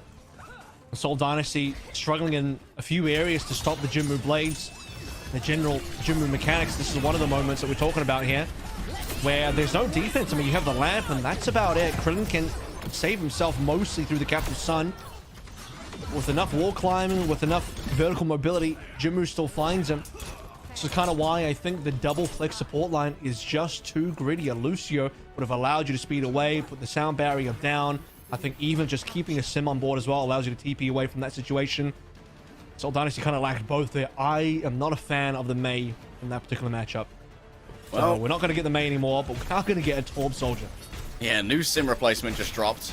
A separate builder. It's for all of the blood turrets, of the Swedes. none of the teleporters. Terror's not even that good anymore. Still the neutral play of the Torbjorn. Very rewarding now. High damage, and if you've got someone who can aim like Prophet, maybe try and take advantage of that. So you can see that Seoul Dynasty playing pretty trepidatiously with the space. Man. Where's the healing for Gaga? There's no way. Tracking. He's just been instantly flummoxed by Eichenwalde, but Jinmu, he's feeling confident in these doors, Avril. He's feeling the mojo today. Xerneas is feeling the business end of a cheesy snack as Prophet sends him to the grave. Oh, wait, with excellent timing on the TP there, because that would have probably have been a javelin into the wall in instant death otherwise. Cap, something less, taken by the Seoul Dynasty with just a lot of damage from Eichenwalde. You saw him tracking Gaga the entire way through, landing the helix, landing the follow-up shots, and the charge just couldn't keep him alive. I don't know where the healing was, but it wasn't onto Gaga. That's for damn sure. And ultimate's about to come online just yet, maybe far away actually. First ultimate will be Kitsune Rush, and they did an okay job with that on Icebreaker as the opening ult. Eichenwalde was isolated, but has sprint for days, so he is going to be able to have his little legs carry him wherever he dares to go. Krillin under huge pressure here, but Profin popping the overclock. Will be able to rebuff a little bit of it from long range. Eichenwalde, it's for tracking again. This guy's absolutely crazy when it comes to the aim. He's just able to sit on back, track to his heart's content. The Kitsune Rush will put the remainder of his team in danger. Vindheim's certainly going to be the first target for Jinmu. Dash resets on the horizon, but with Belos Rear still alive, you don't want to overextend too far because you run the risk of getting stunned. Seoul Dynasty is still in control here for about a moment. There's going to be plenty of healing, but admittedly, smarter to give it over. Well, they got good retake ults here, that's for sure. The Orisa Larry combo, Window probably going to be the main ultimate used first and foremost, but how you survive against the Blade. You got to put a lot of damage into Jinmu. You better hope that Immortality Field is going to buy a lot of value as well. Double healing can come through there as well. You know that Eichenwalde behind this window is going to be an absolute monster to deal with. Jimmy down to 25, actually rolls back in, trying to get towards the healing that's given over. Jinmu, hot feet underneath, needs to jump away, and will just about manage to survive after picking up multiple kills. That was so fraught with danger, but still Jinmu gets it done. Nerves of absolute steel. Yeah, he's got hot feet walking over Magma, but he's got the hot hands as well, wielding the blade, cutting down two. Man's Super just successful hot. there. He's hot all over. It's where does the body hurt, and the entire chart is red. Please outline where the pain is. Well, that's where Krillin and Vindheim felt the pain, that's for sure. And again, when you're just relying on an Immortality Field and not much else, maybe a Molten Core as well, Jinmu can get it done. Prophet goes from hot to cold here as we go towards the May once more. It's going to be the Sound Barrier from Xerneas in the tempo. Let's see if Eichenwalde can stop this. What a pull! Potentially. Unbelievable of a Terror Surge. Actually drags Gaga away from being able to get value out of that Rampage. That would have been all over Eichenwalde and maybe shut down. Still, from here, Jimmy just tries to take the 1 versus 3. Not rewarded for it at all. Guangzhou Charge going to be easy to run down again. Belos Rear. He's a different beast in a bracket game. Oh, Jimmy caught. Oh, Jimmy this is a little stuck. This is a bad cage. He makes it out though. Wow, well, not enough damage follow up. The deflick was there. He just waited for the wall. Prophet's trying to run him down. Seoul Dynasty let him get away. If they get the cap, they're going to equalize 80. Charge have actually led this round for the entire way through. Up until about 5 seconds from this point onwards, as Ultimate's about to come back online as well. Admittedly, Blizzard is really decent. We're talking about the fact that Jimmy didn't get to play the Hanzo. He says, screw it, we're going to bring the Hanzo out. Full control of a Shimada Dragons for the Guangzhou Charge. Economic and technological development along with classic traditionalist control of a Dragon Gods. Out comes the Captive Sun. Is going to afflict Gaga. Instantly explodes, but he's dead before it even hits the ground. You never feel the burns when the blood comes first. And Prophet still has a Blizzard to try and work with. They need to try and force out the Suzu in advance, though, because that cleanse can be truly difficult to try and deal with. Far away dodge away. Jinmu! The second he drags out the blade! It's perfect shots from Prophet. Oh, playoff Prophet. May well be happening, and this seems like it's going to be curtains for this fight. And this map. Not enough Shimadas on the team. They got Genji, Hanzo, and Kiriko all out there. They're missing Mama Hong, unfortunately. That would have made the difference. Mama Hong would have made all the difference. Of Guangzhou Charge. It was actually, you know what? Not bad. I'm not going to lie. That's 80% on round 3. Reasonably competitive Icebreaker. We don't talk about sub-level there. That one didn't happen for the Charge. Because they didn't get to play the game. What was it? 14-2? Yeah, they essentially didn't play the game at all. They started to really come back around. So props to the Charge. It was an okay look, but I'm a little bit more looking over towards the Dynasty side in terms of the fact that I don't think they ran the most optimal stuff. I'm going to be real with you. Maybe they can fix that up for map number 2, which will happen right after this break.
We're back for map number 2 of our second series of the day, Charge versus Dynasty, and honestly, the first map of Antarctic Peninsula, 2-1. That was actually close. That was close enough that Seoul Dynasty were not guaranteed to win. Jimmu started to put on his carrot pants for the Genji specifically.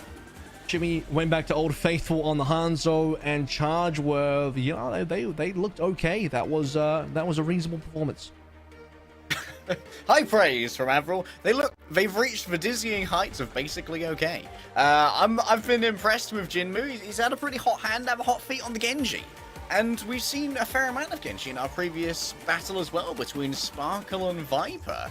And it feels like if Viper's performance on Shanghai Dragons is anything to go for, that like Genji is one of these heroes where you really can try and manufacture a win, even if you are having a bit of a team deficit sometimes. Belosria remains an absolute beast to behold when it comes to the Arrester. I'm still thinking about his pullback on that Rampage to cancel the momentum from Gaga, saving Easyhan during his visor for being antied. Because if Gaga had managed to pull that one off, he would have ended up right next to Easyhan and been able to get him with a quick knife and carnage combo. So, may well have been instrumental to the overall outcome from that fight. Guangzhou Charge, like you said, they're far from flummoxed though, far from donezo. There's still everything to play for. I'm still thinking about the 2v2 win from good old Orisa, played by Belosria as well, with the spear hitting Jimmu just before the blade is ready to be pulled. Then he kills Faraway straight afterwards as well. He actually did a prediction throw. We saw that in the highlights, in the replays as we went to break. And he predicted that Jimmu was going to walk out behind cover at the exact time that he did, and that just destroyed Jimmu, and 2v2's over. And that was 99%, by the way, for Charge. So Jimmu could have just pulled it out, won it all there. They get it eventually on Icebreaker, but point is, I think that could have been a pretty sick moment for the Charge. Could have been donezo. Once again, Belosria. Like, my biggest memory of Belosria is, I believe, mid-season Madness last year, bringing out the ball. I think it might have been against Hangzhou Spark, when he was playing for Philly Fusion, just playing, like, one of the best Wrecking Ball games I've ever seen on a Lijiang Tower, just absolutely dominating the lobby. And it's a good turnaround for him this year, because, honestly, his run on Seoul Dynasty, it's been a little bit fraught with peril, especially early in the season when they were still trying to make PH and make Lee Soo-min work. It was not looking fantastic for the early Winston, but Belosria, I can only sing the praises of how he is performing at the moment. Truly has found himself an excellent meta.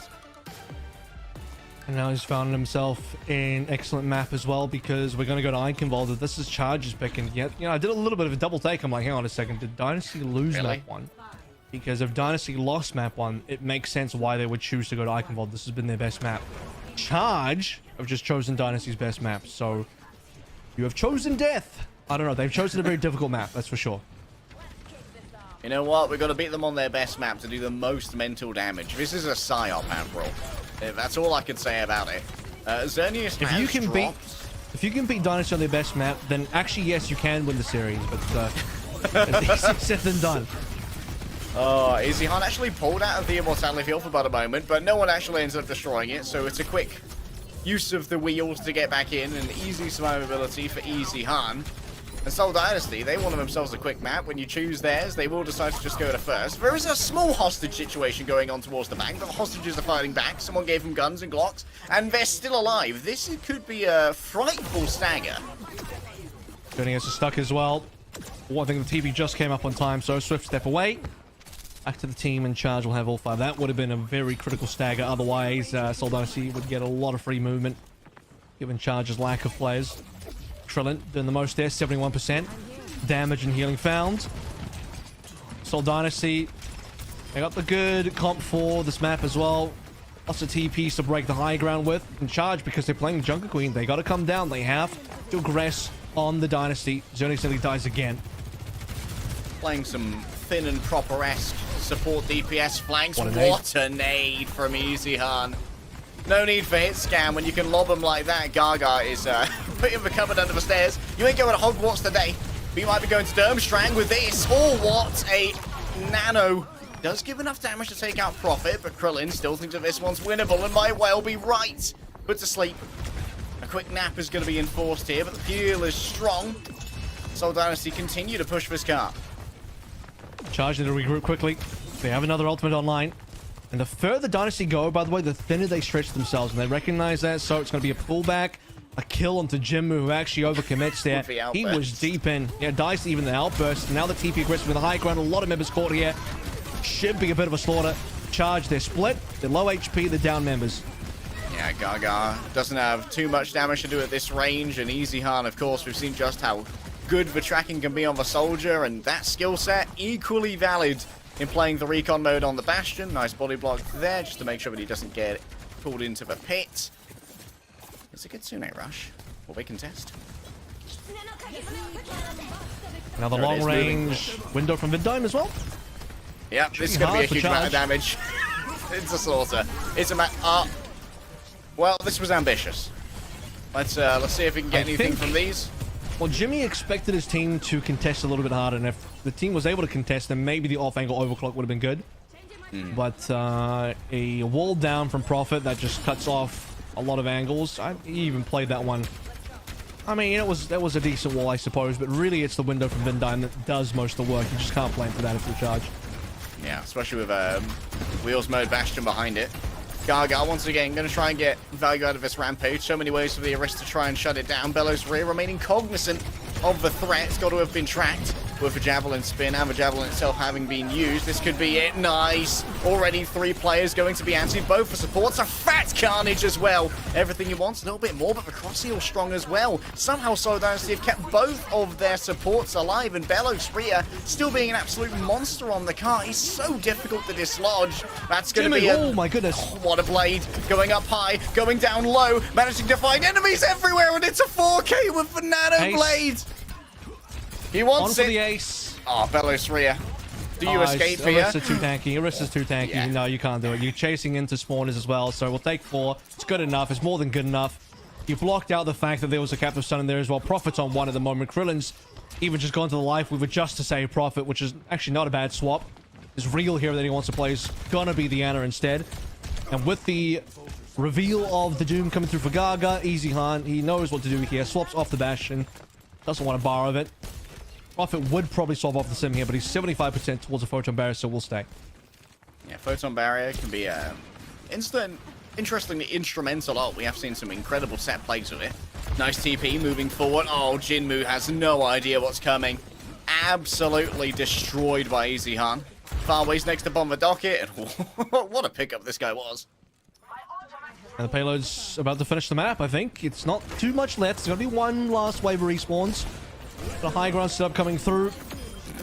Nice nade from Krillin. That is just going to be a spawn kill on the Jinmu. Goodbye. Gaga will be next, and the capture come through afterwards. Terror Surge to stop anyone else from touching. And it's going to be at 259. Couple of fights won there by Charge. A little bit of slowdown. Not too sure about the J Silly pick from Jinmu. Charge, I think, as mentioned early on, this was always going to be a tough map for them. You chose the best map the Dynasty have in their pool. Yeah, an incredibly difficult map to try and get through. And yeah, we both had a little bit of a double take. Like, they picked Eichenwalde? Huh. What a curious choice. And now they get to play the harder version of Eichenwalde, which is attacking Eichenwalde against Krillin's Parapet with this Illari. Well, if they can just play some Jimmy Symmetra, they can TP onto Krillin. So that part is not the difficult part. Prophet might even go Echo defense. So there it is. He's locked it in already. So the Seoul Dynasty comp, we've seen this before. It's double flex support, Echo in the skies, either Krillin or Prophet on the off angle, depending on how accessible Krillin would be if he's to play solo. At least Gaga is going to come through on the Doom versus the Bastion. So I do like that start. Yeah, we're essentially copying the homework of Hangzhou Spark for what they brought out against a lot of the Bastion comps. With this comp, it actually does have enough vertical mobility to maybe make some plays in the high ground. Once you get to B, B is the really difficult part of the map that you have to contest with. Part of the difficulty here is also going to be getting rid of Prophet, so it'd be Jimmy's job to find those rail shots. Prophet can't get safely pocketed here by any hero, so good rails would put him down for a decent amount of time. Have to see where this healing pylon is. Sometimes you can have it. Oh yeah, there it is. On the It's usually on corner the tower of in the this middle. clock tower. This gives a lot of Yep. room for Prophet to try and rotate around this in the air and get consistent healing from the pylon at least. So when it comes to the manual heals from Krillin and Vindime, incredibly difficult to hit, like you said, on the Echo. See where the early rotations from Charge are going to be, because at the moment, slowly working their way out. They're going to try and rotate around the back side of the map, highly likely. Okay, that's 2 down. Yeah, shopping around for an entry angle, but it's more than enough for Prophet to manage to get Jinmu under half HP. Oh, that's not worth. That is not worth. This is bad. However, that kill on Jimmy is going to give a little bit of additional time to try and work with. Jinmu swapped over, of all things, to the Cassidy. They want to get rid of Prophet. They really want to get rid of Prophet, but Bellishri is on a long run back. You got to go for Charge. Now's the time. Go quickly. Bellishri's not here. There's no Lucio for the taxi. There's no Sim TP to help Bellishri here. He's still far enough away that they can get free map control. Charge. You got to go. They got to go, but they ain't going nowhere. The brakes have been hit, and Bellosria has not returned. Collect 200. Oh man, they might collect jail. 200 damage from the end of Bellosria's fusion cannon. Nice stun there onto Gaga, and guess what? The hell has returned. The horse is back. The sleep is eaten. A stun is missed, admittedly. And Gaga now does have the Meteor Strikes. He can play a little bit more aggressively. Nanabu's given everything to Jinmu. The accuracy! It's going to be there eventually. No, it's sad. It's a sad moment for Jinmu, but Gaga is simply blocking, crying, needs his blankie and a cuddle.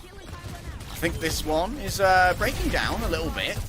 Jimmy, maybe try and find something here. The overclock is nearly there. Bellows rear chasing out that Sojourn, trying their best to overwhelm the window up top as well. Bongjo Charge are throwing everything in the kitchen sink at this as Farway continues to survive on this corner. Will be very vulnerable to the artillery strike, but it's Jinmu once again. Bellows rear's pressure is going to be alleviated here. Thanks to what's coming through. Bellows rear does have, if he needs it, the Terror Surge. Okay, and there's like 5 ultimates on Seoul Dynasty. They previously already had the artillery that was already used already. And now with everything else coming on through, duplicate, walk forward, charge. They had a couple of trades, but really the moment for them was when they got Bellisria, who overextended. That was their moment to shine, and Charge did not pull the trigger. They just sort of stood still just poked away. Lack of interest on the field was not the impetus, apparently, for Charge to walk forward.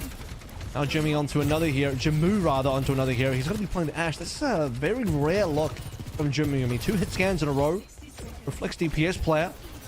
Charge at risk of being full health here. Last minute, and Jimmy's just gone. Yeah, evaporated. Defenestrated. Exsanguinated. Prostrated. Many death synonyms, and all of them could be applied to Jimmy. Articulated. I like that. Oh, why, thank you, good sir. Oh, hello. That's a big pull. That's a lot of squishies. That's a couple deaths. Bellows Rhea. Oh, the Orisa. What a hero. The javelin spin. Easy to just take Xerxes' head off. It ain't a pretty sight. It's going to be on a pike at King's Landing's gates. Bellisria is spitting to win at the moment. Charger fresh out of just about everything. Maybe Jimu can get lucky with the Bob here to touch the point.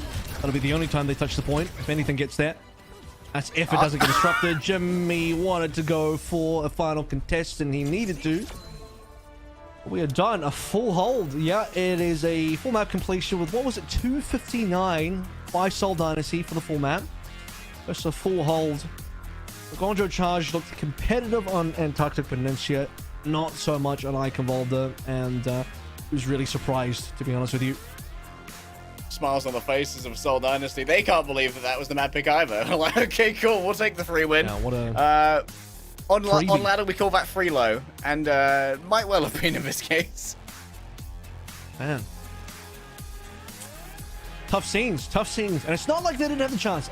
I mentioned that I thought B was going to be the point that Charge would struggle on. I didn't even get past A, unfortunate. And they had, in my opinion, at least a couple of opportunities there, but opportunities are running out now in this series. 2-0. One last chance, perhaps, on the flashpoint, and that happens after this break.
Welcome back to the Overwatch League here. Guangzhou Challenge Seoul Dynasty. Map number 3 coming online in just a few, as the Seoul Dynasty looking comfortable. About as comfortable as Dallas Fuel looked when they were at 2-0 as well. And that series ended pretty quick, and I think this one might be the same. It may well be very similar. Last time these two teams faced in a summer knockouts, I do believe that it was a 3-1. I'm not sure which map was won by the Guangzhou Charge. It was likely the Flashpoint. It was. Yes, it was the Flashpoint. Yeah, Flashpoint has continuously been it's the only map wacky actually. Map type. Well, don't worry guys, we're on Guangzhou Charge's map type now, so everything is coming up Guangzhou. This is the wacky map type. And the best of all is they get to choose the map, and your choices are a map with 5 points, a little bit of elevation, some points are flat, some points are not, or another map that has 5 points, some points are elevated, some points are not. Those are your choices. Would you like to pick Kevin. 1A or 1B? Would you like to pick the same map or the same map? Really? Would you like to pick the map that is aesthetically more junkyard looking, or aesthetically more like lush looking, but really practically the same map? Really, realistically, which one would you like to pick? Really, it's actually a cosmetic choice is what I'm getting towards.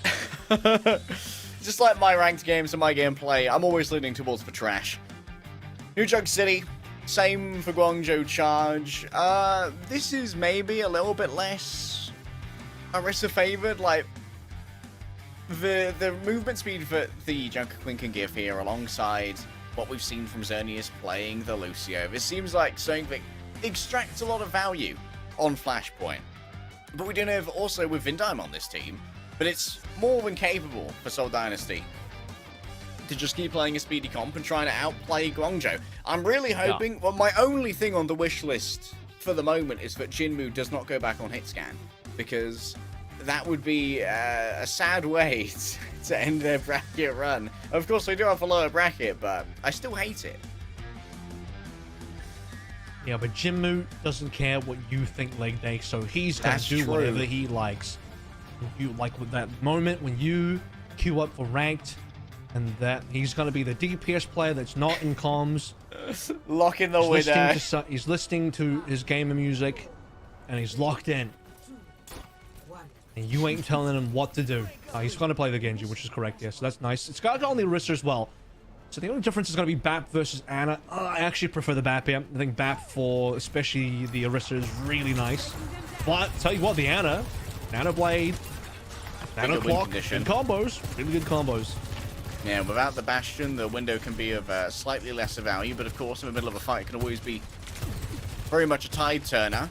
High value resources going into Jinmu, though. That's what gave Guangzhou Charge an edge in a couple of maps on it. Eco Point Antarctica, or Antarctic Peninsula.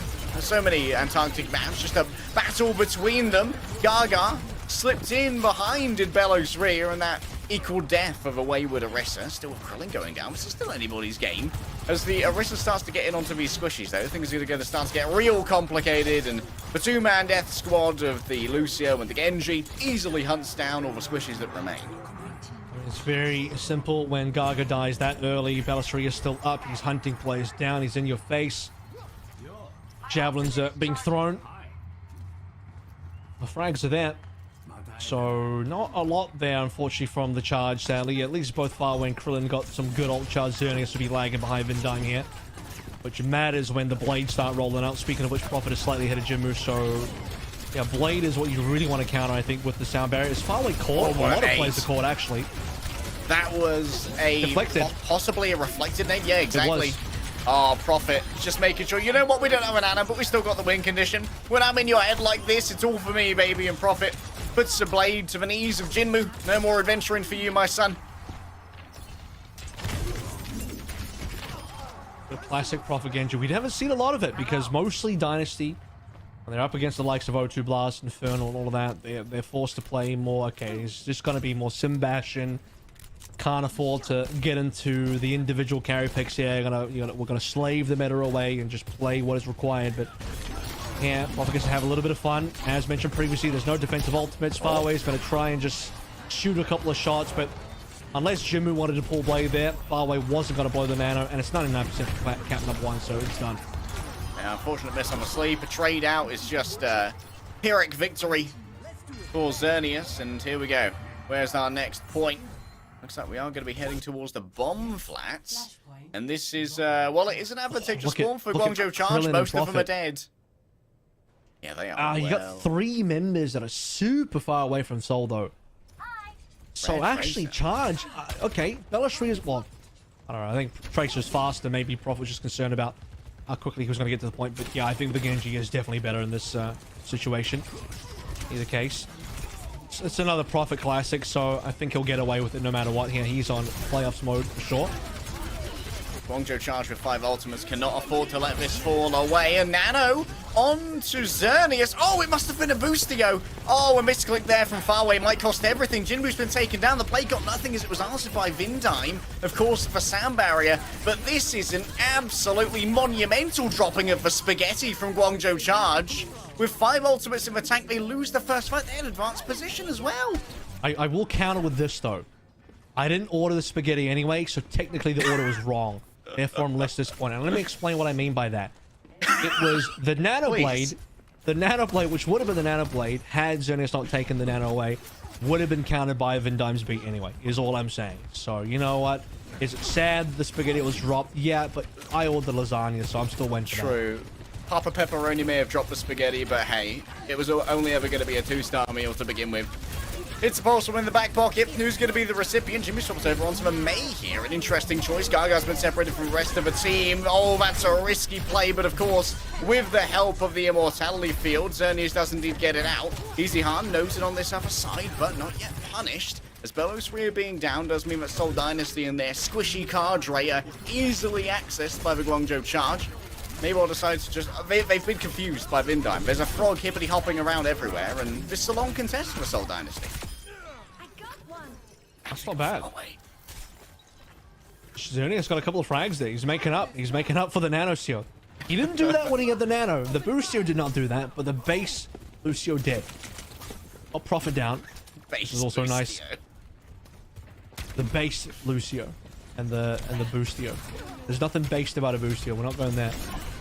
Oh, that's a pretty base bomb, though. Prophet with a double. He's absolutely just torn apart the entire DPS line. Playoff Prophet, he wants it to exist, and you got to get to Toronto to make that happen, but maybe a little bit of a preview coming through here. As for Seoul Dynasty, they should be able to just run over Gaga. Gaga moved forward, Farway and Xerneas had other plans, but it's only a self-stagger at this point as Prophet smells blood in the water, and this guy is a shark.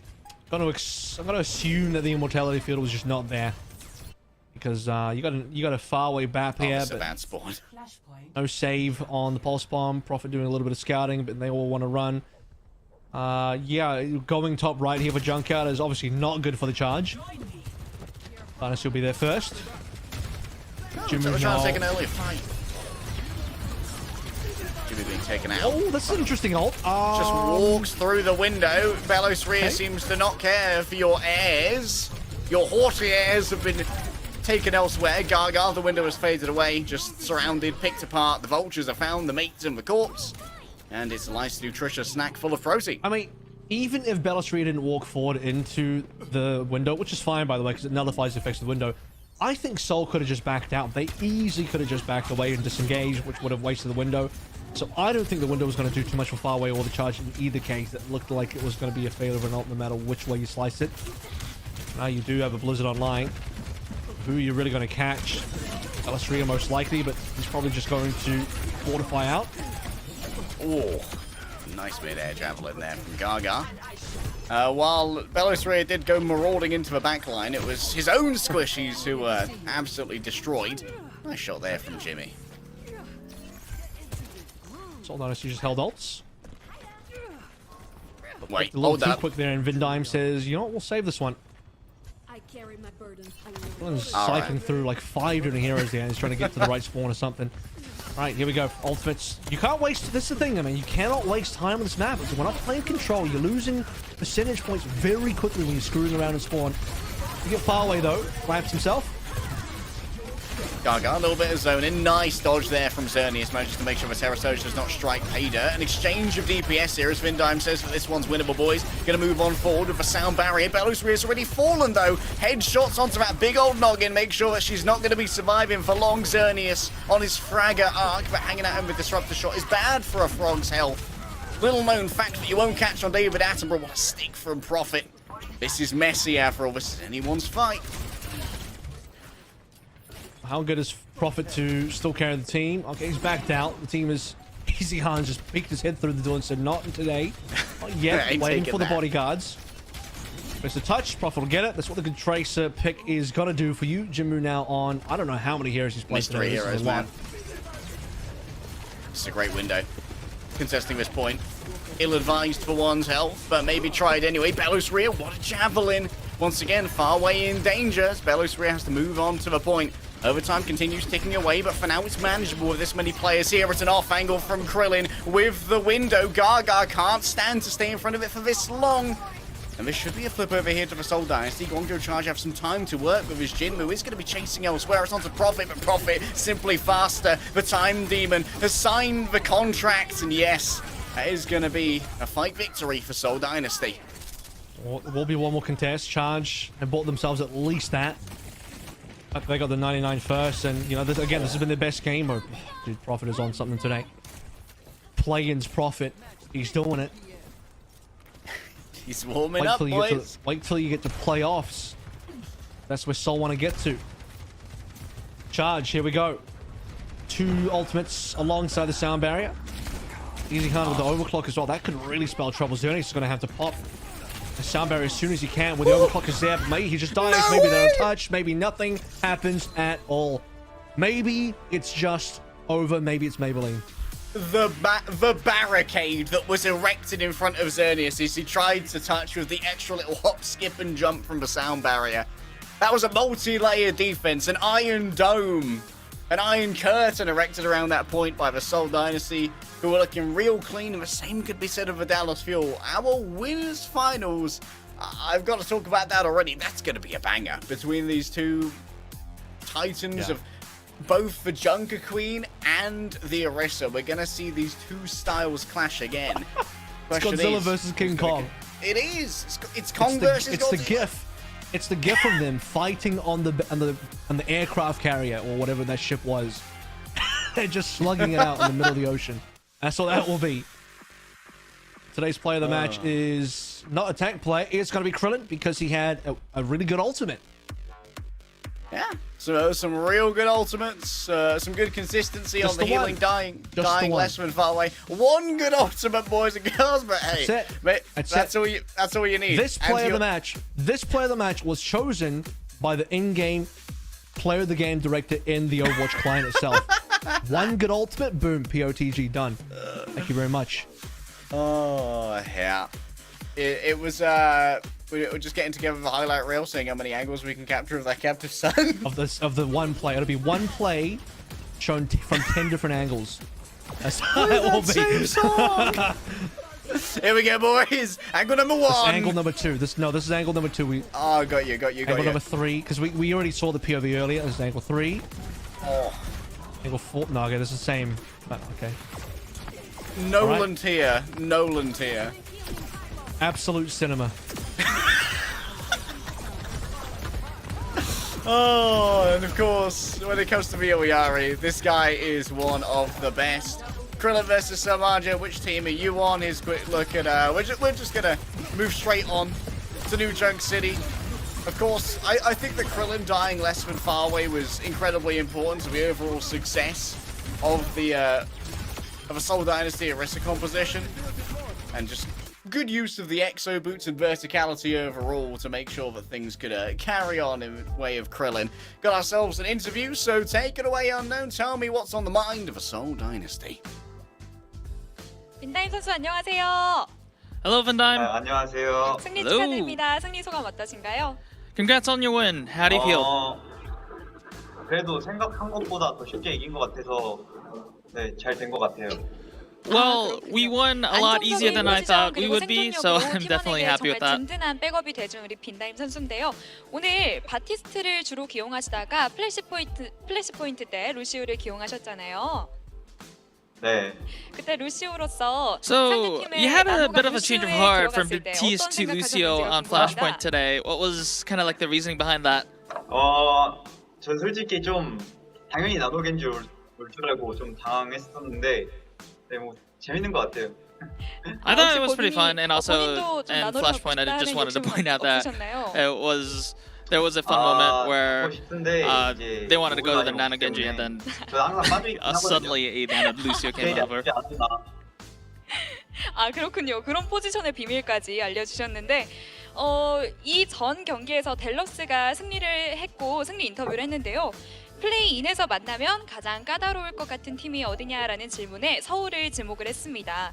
내일 So, 델러스와 the Fuel 맞붙게 played 되는 before 서울 you, and 다이너스티인데 Fuel singled out the Seoul 어떠세요? Dynasty as the most 어떻게 difficult 붙으실 건가요? team to play against in the play-ins. How, like, I want to hear your side of the story on that. 특별한 건 없는 것 같고 똑같이 저희 하던 대로 하고 연습한 대로 하면 충분히 이길 수 있다 생각하고. I don't think there will be anything special. We'll just do what we do best, and we prepare really well, and then we should be able 마지막으로 to win. 질문 드리겠습니다. 제가 알기로는 빈다임 선수가 팬분들께 굉장히 다정다감한 그런 선수다라고 알고 있는데요. 팬분들께 마지막으로 한마디 해주시죠. And also, we've heard reports 제가 that 요즘 you're 막 actually really, you say a lot of nice things to your fans. Do you have any last messages to the fans today? 자주 보지도 못하고 그러긴 하는데 항상 응원해 주셔서 감사하고. So I try to do my best to the fans on my personal Discord and all that, but sometimes I just get too busy. I just don't have the time to send all the messages. But I'll definitely try to make it up through a win tomorrow. And that's the end of the interview. Back to you.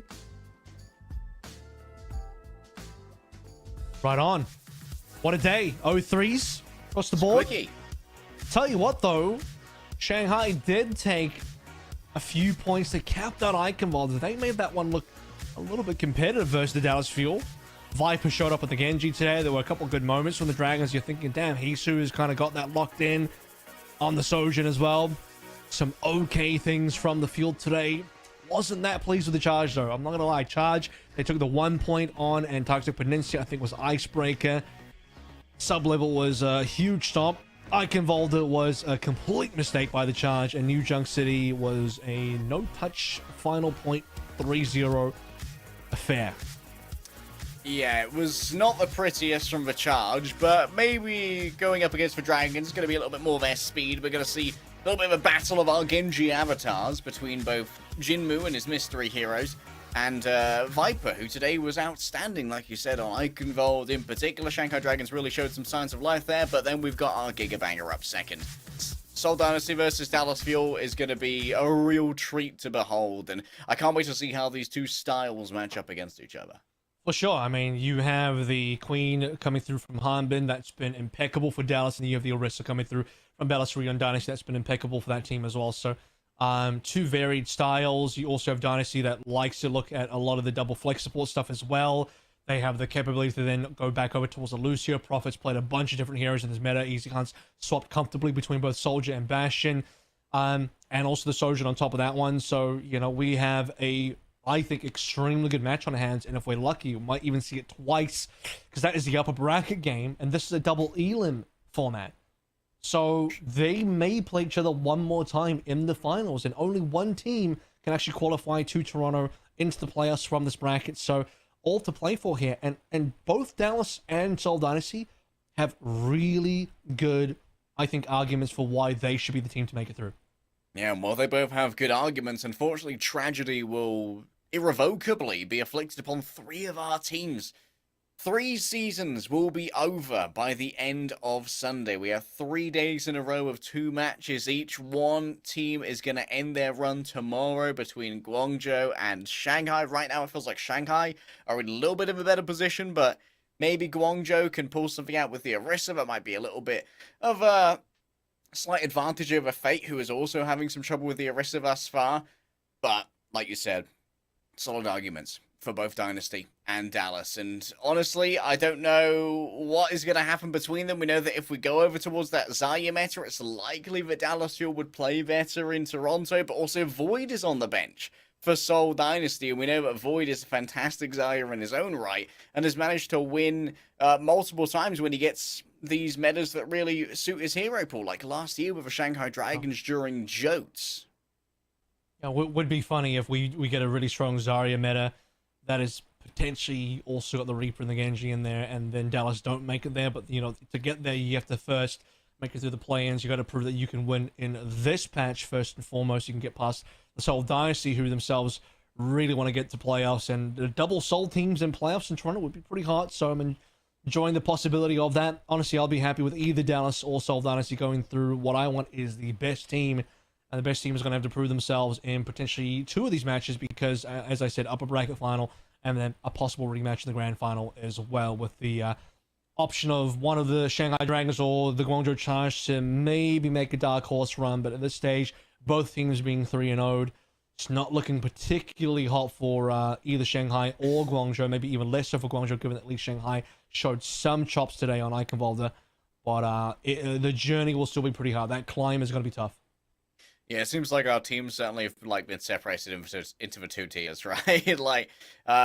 Maybe they can start taking some games off each other. Maybe we'll have an incidental banger between Shanghai and Guangzhou. But honestly, we're expecting for the winners bracket to be a bit of a banger, and that's why we're just going to have to close the show and get straight over to that as quickly as possible. Have a long sleep, 24 hours. We'll see you here tomorrow.